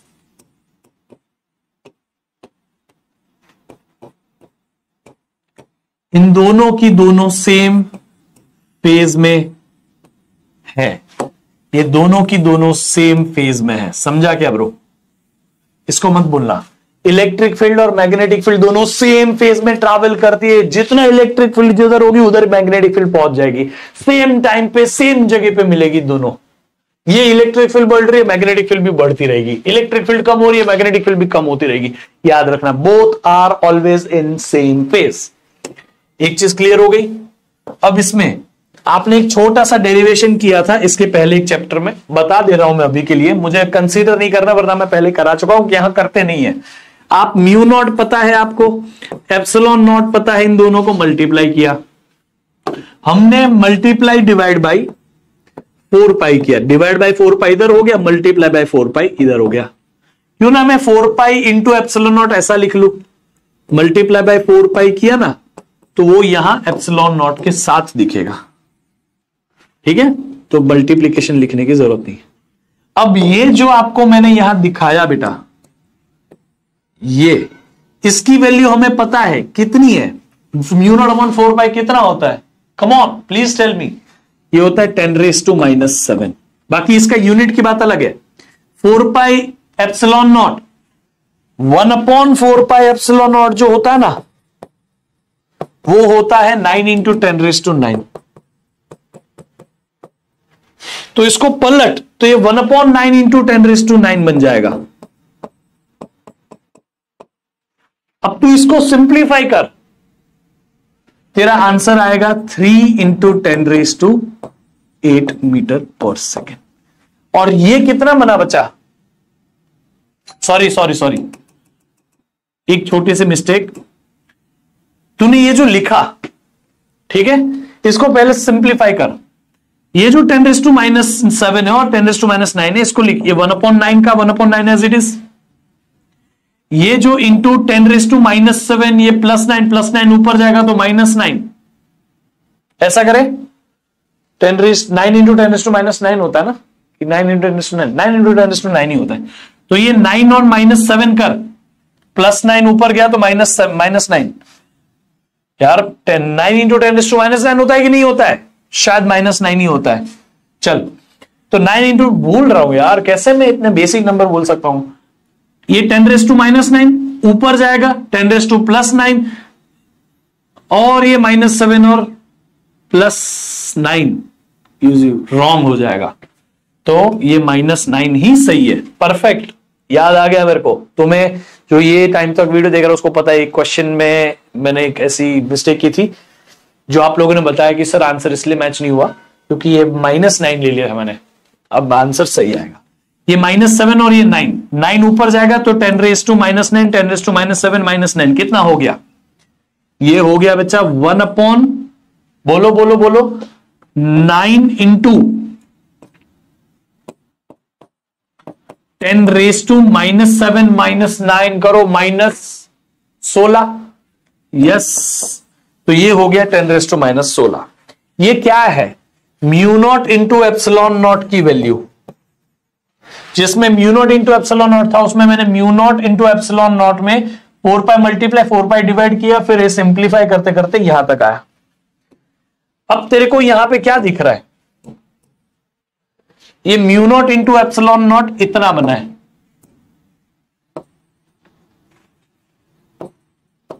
Mu naught into epsilon naught is equal to 1/9 into 10⁻⁻16। क्यों ना मैं पलट दूं? अगर मैं इसको पलटूंगा तो 1/म्यू नॉट इंटू एप्सिलॉन नॉट क्या हो जाएगा? 1/9 का 9 हो गया, 10⁻⁻16 का 10⁻16 हो गया। Square root on both the sides, square root on both the sides. Under root of mu naught into epsilon naught must be equal to square root 9 का स्क्वायर रूट 3, 10⁻16 का स्क्वायर रूट, पावर हाफ हो जाएगा तो 10⁸8। ये जो लिखा है ना तूने, ये root of mu naught into epsilon naught, इसको 3 इंटू 10⁸8 को हम सी स्पीड ऑफ लाइट बोलते हैं। ये फॉर्मूला डिराइव हुआ था, याद रखेंगे हम इसको। ये जो फॉर्मूला है वो याद रखना। इसके अलावा एक और फॉर्मूला है जो हमारा बहुत बेसिक सा फॉर्मूला है, frequency speed is equal to distance upon time. हमारी जो एक वेव होती है बेटा वो ऐसी होती है, ये इलेक्ट्रिक फील्ड की वेव मान लो, तो सामने मैग्नेटिक फील्ड की जो वेव बनेगी वो ऐसी बनेगी। बट अल्टीमेटली मुझे यहां एक चीज भले समझे कि ये अगर एक्स एक्सिस ये वाई एक्सिस बोलूं तो ये जो जेड एक्सिस पे वेव बनी उस वेव की लेंथ तो अल्टीमेटली इतनी है ना, यहां से लेके यहां तक, तो ये एक वेव की लेंथ है। इसको क्यों ना हम वेव लेंथ बोले, एक वेव की लेंथ। तो लैम्बडा क्या है? Wave length. अगर मैं इस वेव का टाइम पीरियड बोलूं तो T time period of one wave, इतना वेव बनने में जो टाइम लगा टाइम पीरियड बोलेंगे हम उसको, सिंपल सी बात। फिर 1 टाइम पीरियड कर दे तो फ्रीक्वेंसी, इसको हम न्यू को हम फ्रीक्वेंसी लिखेंगे। तो speed is equal to distance upon time. यहां स्पीड जो है वो स्पीड ऑफ लाइट, वैक्यूम में स्पीड सी होती है। कितनी होती है speed of light? C. Vacuum में स्पीड कितनी है? Speed of light C. तो speed is equal to distance upon time. Distance कितना? एक वेव का डिस्टेंस कितना? लैम्बडा। एक वेव को लगने वाला टाइम कितना? टी। तो ये तेरा एक फॉर्मूला बना। 1/t, 1/t को तू फ्रीक्वेंसी बोल सकता है कि नहीं बोल सकता? 1/t is frequency.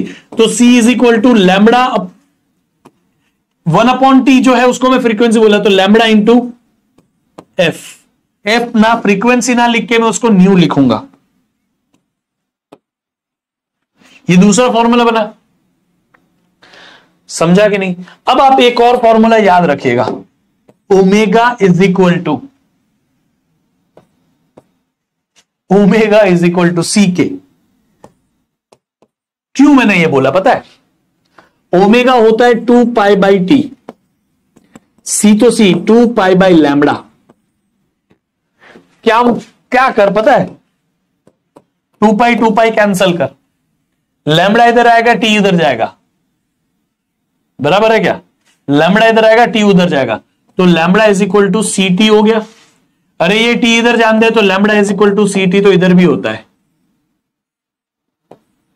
और वही ये है। इसीलिए हम अभी lambda is equal to C T को बोल सकते हैं, तो उसमें मल्टीप्लाई डिवाइड बाई सी 2π करके पलट सकते हैं, तो ये फॉर्मूला बन जाएगा ओमेगा इज इक्वल टू सी के। जब आपको काम आए तब आप इसे यूज कर सकते हो। मैं सिर्फ आपको ये ईएम वेव्स के फॉर्मूला लिस्ट बनवा रहा हूं, ठीक है? एक और लास्ट फॉर्मूला बाकी है, that is electric field intensity, यानी इलेक्ट्रिक फील्ड की मैक्सिमम वैल्यू जो भी है हमारे पास, divided by peak value of electric field divided by peak value of magnetic field. ये बनाता है स्पीड ऑफ लाइट। आप चाहो तो जरूरी नहीं कि पीक वैल्यू कोई भी पॉइंट ऑफ टाइम पे इलेक्ट्रिक फील्ड, उस टाइम पे मैग्नेटिक फील्ड लिख लो तो भी आपकी स्पीड ऑफ लाइट मिलेगी, और ये सी ही हो ये जरूरी नहीं है। अगर आप मीडियम में है कोई तो यहां सी नहीं होगा, यहां वी होगा, क्योंकि तब हम सी नहीं लिखेंगे स्पीड ऑफ लाइट को, तब वी लिखेंगे, क्योंकि स्पीड ऑफ लाइट वैक्यूम में मैक्सिमम होती है विच इज 3 × 10⁸ मीटर्स पर सेकेंड, और ये कांस्टेंट की तरह ट्रीट होती है, क्योंकि वैक्यूम में हमेशा कांस्टेंट रहते हैं, कुछ भी कर लो आप, तो वैक्यूम में सी को कांस्टेंट की तरह हम लिखते हैं।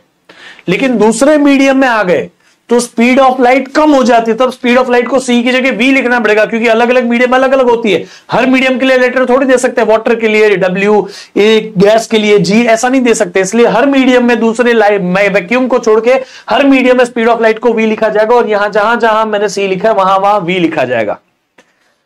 समझा? बड़ी एक चीज अब मैं आपको यहां बताना चाहता हूं, ये जो ई और बी, ई नॉट और बी नॉट है ना, यहां E naught is very very greater than B naught, E naught is very very greater than B naught, याद रखना इस चीज को।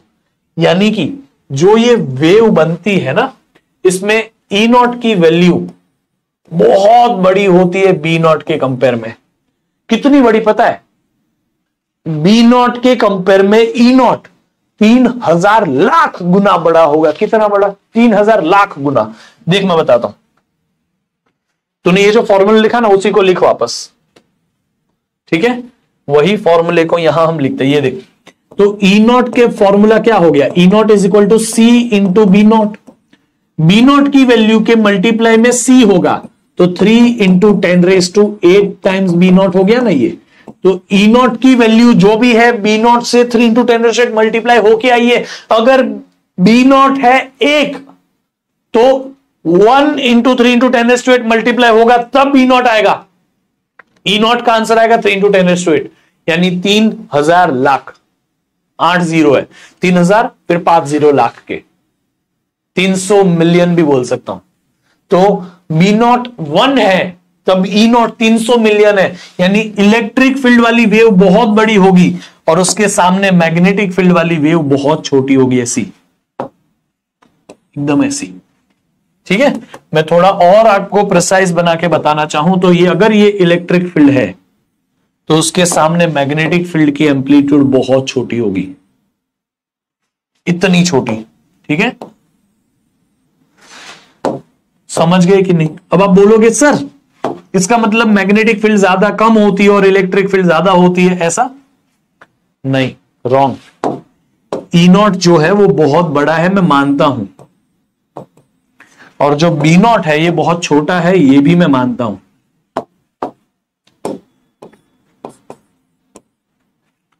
ठीक है, E naught is very very greater than B naught, लेकिन दोनों की एनर्जी डेंसिटी इक्वल होती है। जितनी इलेक्ट्रिक फील्ड की एनर्जी होती है उतनी मैग्नेटिक फील्ड की भी एनर्जी होती है, दोनों सेम एनर्जी डेंसिटी से चलते हैं।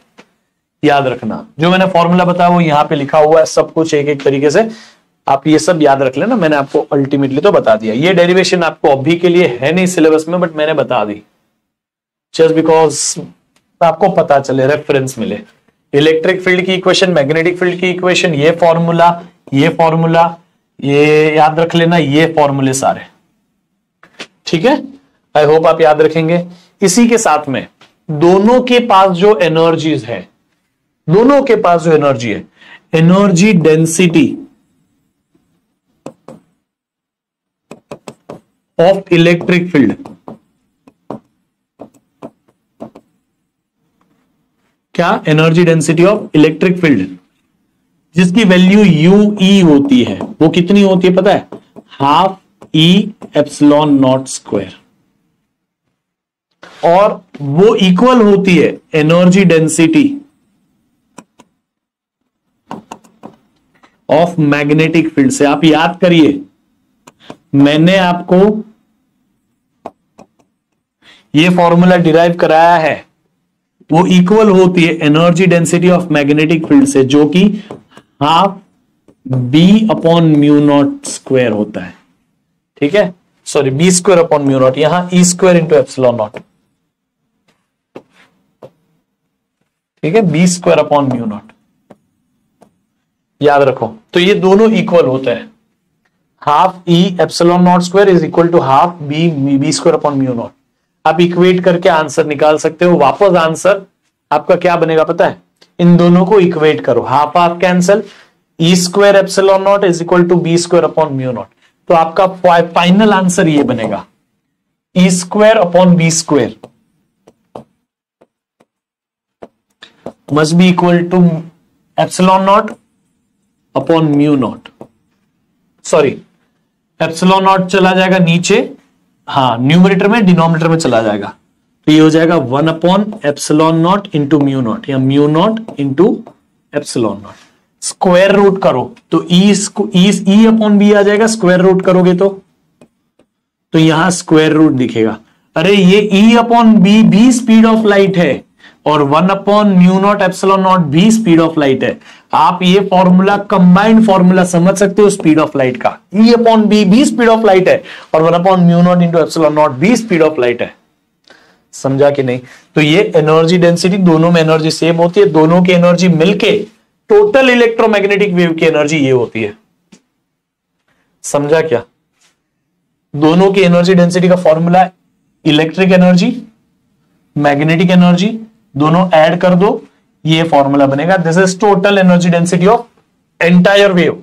इलेक्ट्रिक फील्ड की energy density plus magnetic field की एनर्जी डेंसिटी। मैंने ये नहीं डिराइव कराया, मैंने आपको ये दोनों को इक्वल है बोल के स्पीड ऑफ लाइट का फॉर्मूला यहां डिराइव करके दिखाया।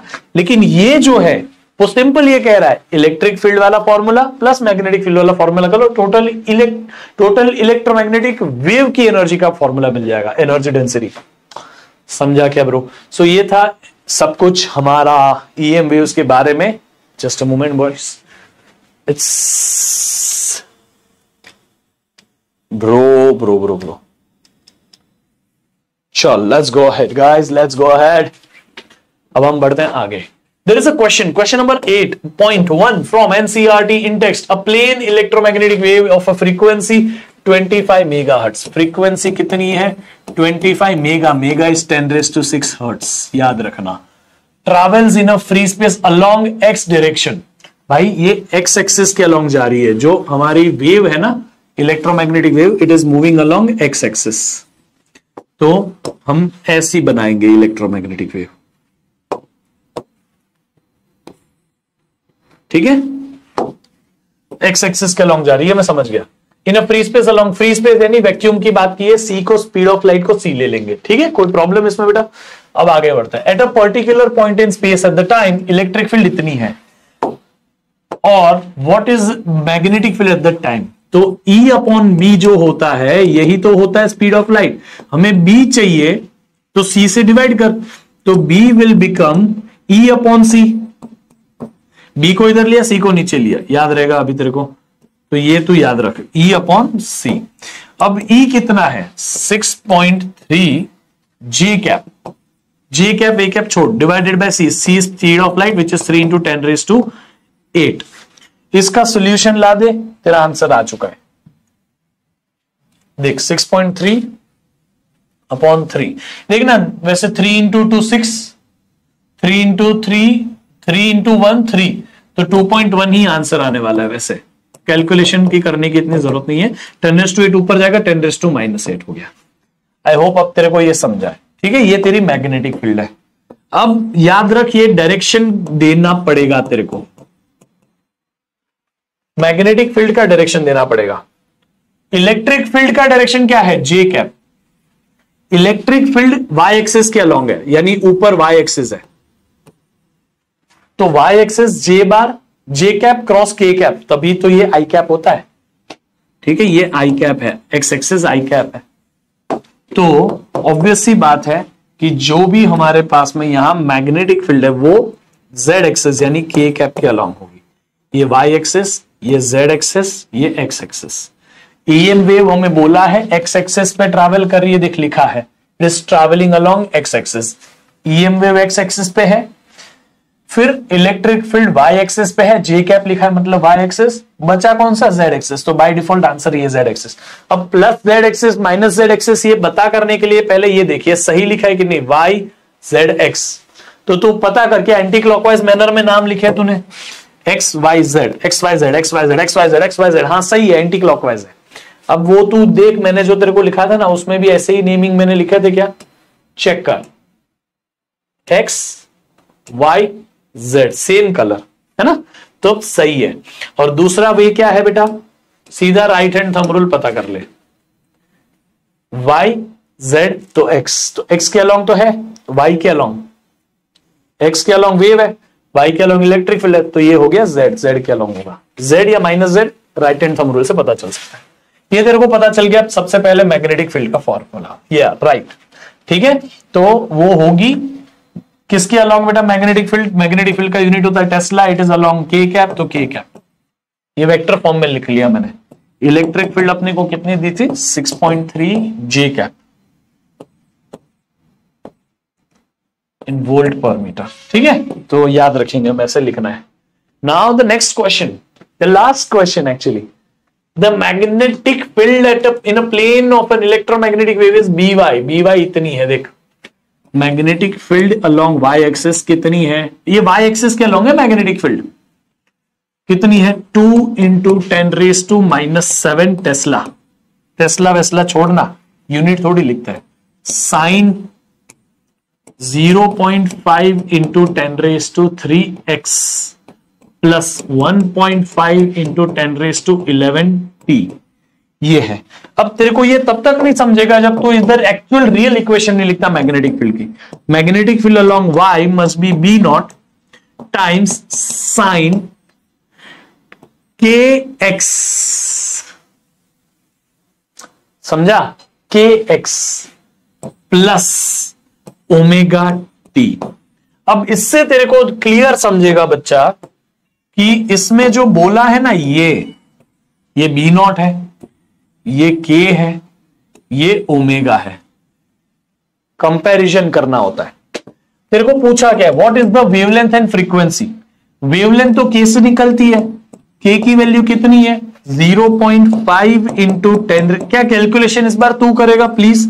के की वैल्यू इतनी है, के को लिख 2 पाई बाय लैम्बडा, के तो उतना ही होता है ना बेटा 2 पाई बाय लैम्बडा, तो ये हो गया 0.5 इंटू 10⁻³ लैम्बडा चाहिए 0.5 को इधर लिख, 0.5 को 1/2 लिखना 0.5 को, तो इसको लिख 1/2 इंटू 10⁻³ अब ये 2 इधर जाने दे, 10⁻³ 2 इधर जान दे और 10⁻³ जो इधर आएगा 10⁻³ कर, तो 4 पाई इंटू 10⁻³ और ये लैम्बडा इधर चला गया। मैंने तेरे को सिंप्लीफाई करके दे दिया, 4 पाई, पाई की वैल्यू 3.14, डबल 6.28, 6.28 का डबल कर दे तो 12.56। मेरा ये मानना है लैम्बडा का वैल्यू आ गया 12.56 into 10⁻³ metre. Obviously lambda will be in metre, सब ऐसा यूनिट में डाला है, सब ऐसा यूनिट में, देख इसीलिए लैम्बडा का मेरा ये आंसर है। बाद में हम वेरीफाई करेंगे, ये मैंने बिना कैलसी यूज किए किया आपके सामने, आप भी ऐसे तरीके अपनाइए ताकि आपके लिए कैलकुलेशन इजी रहे। फिर हमें क्या पूछा है, फ्रीक्वेंसी पूछिए ब्रो, ओमेगा को यूज कर, ओमेगा की वैल्यू कितनी कंपैरिजन से मिलती है 1.5 इंटू 10⁻11, ओमेगा को लिख 2 पाई बाई कैपिटल टी और ये है 1.5, 1.5 को तू क्यों नहीं 3/2 लिखे, 3/2 इंटू 10⁻11। अब ये 2 को इधर जान दे, 3 को नीचे जान दे, टी को इधर ले ले, 10⁻11 को इधर ले, 10⁻11, तो 2 इंटू 2 4 पाई डिवाइडेड बाई 3, 10⁻11 हो गया 10⁻11। जैसा ये 10⁻³ इधर गया 10⁻³ हो गया था और इधर ये टी इधर चला गया, तो ये है तेरा टाइम पीरियड। अब 4 पाई की वैल्यू है यही 12.56 डिवाइडेड बाई 3 कर, 4 3 तो ये भी 4 पॉइंट समथिंग आ जाएगा तेरा आंसर। मैं भी लिख नहीं रहा हूं आंसर, तू इतना कर लेगा कि नहीं कर लेगा मुझे चैट बॉक्स में फाइनल आंसर बताना, इन सेकंड होगा आंसर। यूनिट नहीं लिखा, मार्क्स चला गया। तो ये तेरा फर्स्ट पार्ट ए पार्ट हो गया। अब बी पार्ट करना अपने को। व्हाट इज बी पार्ट बेटा, बी पार्ट में write an expression for electric field. Electric field कैसे निकालेगा, इलेक्ट्रिक फील्ड का एक्सप्रेशन क्या होगा, electric field will be equal to E naught sine phase of electric field and magnetic field is same. जो ये पूरा angle है वो as it is electric field में होता है। तो यहां पे ये के एक्स माइनस, ये प्लस नहीं माइनस था ना इक्वेशन में, क्या माइनस ही, हाँ प्लस ही है, कोई प्रॉब्लम नहीं, एक्चुअल में माइनस था फॉर्मूला में, ठीक है मैंने माइनस लिया नहीं, आई एम सॉरी, बट आप समझ गए ना, ये प्लस की जगह माइनस होना चाहिए, हमारी इक्वेशन में माइनस है इसलिए। तो ये माइनस ओमेगा टी, उससे फर्क नहीं पड़ता बेटा, उससे फर्क नहीं पड़ता, टेंशन मत लेना, ठीक है हमारा जो कंपैरिजन है वो एग्जैक्टली सेम ही है। तो यहां ई नॉट की वैल्यू अगर तेरे को मिल जाए, ई नॉट की वैल्यू कैसे मिलेगी, E naught upon B naught is equal to C, तो E naught will be equal to C into B naught. B naught की वैल्यू यहां रही 2 इंटू 10⁻7, तो सी की value 3 into 10⁸ into B naught, B naught कितने 2 into 10⁻7, 2 into 10⁻7।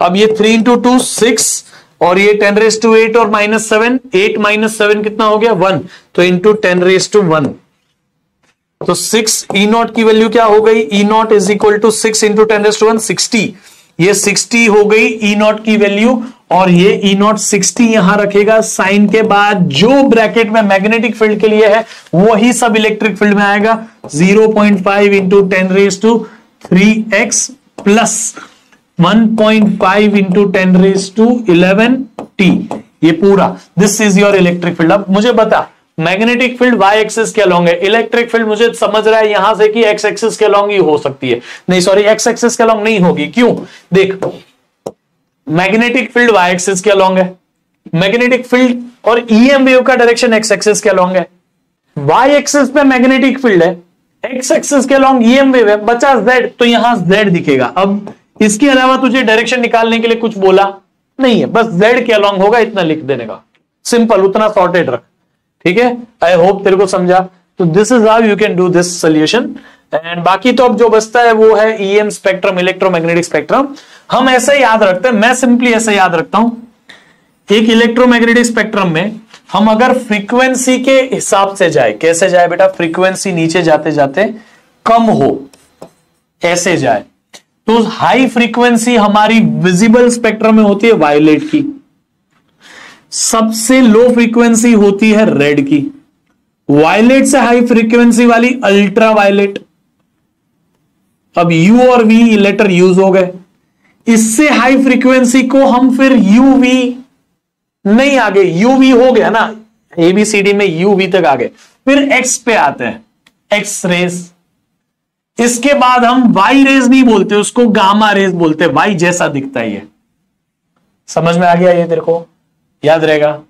अब red के नीचे ये वायोलेट, वायलेट के ऊपर और strong violet, ultra violet, ultra violet के ऊपर उससे स्ट्रॉन्ग, तो X, UVX, UVWXYZ होता है ना, W वेव नहीं लिखी, X वेव्स लिखी, फिर X के ऊपर गामा, रेड से कम रेड, इंफ्रारेड, समझा, IR, इंफ्रारेड, इंफ्रारेड से बड़ी माइक्रोवेव्स,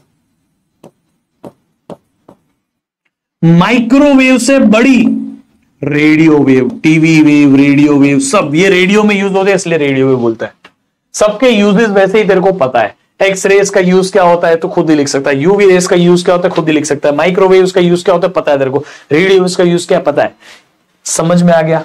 ये कम्युनिकेशन, ये माइक्रोवेव ओवन, अब लिख लो, इंफ्रारेड ये जो है ना हमारे सिग्नल सेंड करने के लिए, टीवी के रिमोट के आगे छोटी सी एलईडी होती है जो कभी ब्लिंक नहीं होती, एक्चुअली उसमें होती है हमारे पास में IR, इंफ्रारेड वेव्स, तो छोटे मोटे सेंसर्स होते हैं उसमें भी इंफ्रारेड होती है ये। फिर ऊपर अल्ट्रावायलेट, काफी सारे मेडिकल यूजेस है इसके, एक्स रेज आपको पता है बोन्स के डेंसिटी और उन सब के लिए, फिर गामा रेज उसका अलग ही एप्लीकेशन है। आपको ये सारे एप्लीकेशंस तो याद रखनी है, लेकिन उसके अलावा ये चीज याद रखनी है, ये table the most important table, radio waves की वेवलेंथ की रेंज, उसकी फ्रीक्वेंसी की रेंज, वो उसका प्रोडक्शन कैसे होता है और उसको डिटेक्ट कैसे किया जाता है, सेम माइक्रोवेव, इंफ्रारेड, सबके लिए ये टेबल याद रख लेना। इस टेबल के अलावा एनसीईआरटी में अगर हम जाए तो एनसीईआरटी में देख तेरे को ये सारी चीजें दिखेगी, रेडियो वेव का रीड कर लेना एक बार, फिर माइक्रोवेव के बारे में रीड कर लेना एक बार, उसके बाद इंफ्रारेड के बारे में रीड कर ले एक बार, मस्त में तेरे को समझेगा, विजिबल रेस के बारे में रीड कर, यूवी रेस के बारे में रीड कर, आप एग्जाम में जाओ उसके पहले एक बार रीड कर लेने का, ये चैप्टर उठा के यहाँ पे, यही जो टेबल है मैंने वहां पे तेरे को दिया हुआ है, समझा क्या, ये सब वहां पे दिया है, आप प्लीज इसको अच्छे से रीड करिएगा। आपको ये PDF नोट्स टेलीग्राम चैनल पे मैं डाल दूंगा, बाकी ठीक है आप लोगों के लिए ये अवेलेबल रहेगा वीडियो हमेशा। सो आई होप कि आपको ये पूरा चैप्टर जो मैंने EM वेव्स के बारे में समझाया, अच्छे से समझा, डिटेल में समझा, ऐसे ही सारे बेस्ट शॉट्स आपको मिलते रहेंगे बेटा, बस आपको इस चैनल को सब्सक्राइब करके रखना है और अपने फ्रेंड्स को भी शेयर करो, ठीक है। We are starting with NCERT secrets, जिसमें मैं आपको एनसीईआरटी को रीड करवाऊंगा, हाईलाइट करवाऊंगा, उसमें से क्वेश्चन कैसे बन सकते हैं, क्या आंसर लिखा जा सकता है, इंपॉर्टेंट डेफिनेशन कहां, इंपॉर्टेंट न्यूमेरिकल कौन से, उसमें सब टिक कराऊंगा आपको। ये सेशन लाइव होगा यूट्यूब पे थोड़ी दिनों में। अब हम एंड करें उसके पहले थोड़े पीवाईक्यूज करते हैं और थोड़े पीवाईक्यू आपको होमवर्क में देता हूं। Displacement current exist only in electric field change होती है तब डिस्प्लेसमेंट करंट होता है, ठीक है, याद रखना। ये तो हमारा आंसर हो गया। फिर ये how is displacement current produce between the plates of the parallel plate capacitor during charging. ये आपको पता है, जब इलेक्ट्रिक फील्ड बनेगी, whenever there is an electric field, उसके बाद आपको पूरी डेरिवेशन करके देनी है। Flux is equal to E bar dot A bar, E की वैल्यू रखी sigma upon epsilon naught, sigma को लिखा क्यू अपॉन ए, और ये ए का ए कैंसिल हो गया, फाई बन गया, डेरिवेटिव लिया एप्सिलॉन नॉट इस बार, पूरा डेरिवेशन करके बताना है, समझा। ये पूरा, अच्छा इन्होंने तो भाई एक लाइन में निपटा दिया। जब डेरिवेशन छोटी सी अगर आप कर लोगे आपको मार्क्स अच्छे देंगे, बाकी तो ये पोलराइजेशन और ये सब का एक्सप्लेनेशन है, बेसिक सा लाइन आपको दिया हुआ है, डेरिवेशन करके लिखना, अच्छे से मार्क्स देंगे, टीचर मार्क्स नहीं काटेंगे। पर कब, जब ये 2 मार्क का हो तब। अगर 1 मार्क का है तो यही लाइन लिखनी है कि वो polarisation and displacement of field, electric field displacement की वजह से बना, इसलिए डिस्प्लेसमेंट करंट भी तो बोला जाता है, समझा।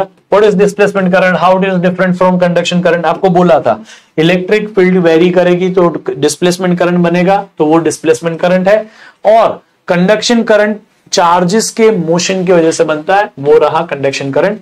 ये भी आपको वहां पे मैंने एनसीईआरटी में रीड करके बताया था आज ही। ये सब आप यहां पे लिख लेना, आंसर्स है। Oscillate, what oscillates in electromagnetic wave at the frequency of 10 megahertz. Electric field और मैग्नेटिक फील्ड दोनों ऑसिलेट करती है एक इलेक्ट्रोमैग्नेटिक वेव बनाने के लिए। जिस फ्रीक्वेंसी से आपकी वेव बढ़ती है उसी फ्रीक्वेंसी से इलेक्ट्रिक फील्ड और मैग्नेटिक फील्ड ऑसिलेट करती है, लिखा है यहां पे, ठीक है। फिर depicted diagram of electromagnetic wave, electromagnetic wave का डायग्राम बनाना जहां पे एक्स एक्सिस पे प्रोपोगेटिंग ऑन एक्स एक्सिस पे इलेक्ट्रिक फील्ड जारी हो, एक्स एक्सिस पे लाइट जारी हो या वेव जारी हो, और वाई एक्सिस पे आपकी इलेक्ट्रिक फील्ड हो, तो ये इलेक्ट्रिक वेव, और जेड एक्सिस आप यहां पे बना लीजिए जिसपे मैग्नेटिक वेव बनेगी, समझा क्या ब्रो। तो ये वाई एक्सिस पे होगी इलेक्ट्रिक फील्ड, जेड एक्सिस पे होगी मैग्नेटिक फील्ड, और हमारी लाइट जाएगी ऐसे बनाना। ये एक्स वाई जेड गलत लिखा ना, काम नहीं आएगा, रॉन्ग हो गया।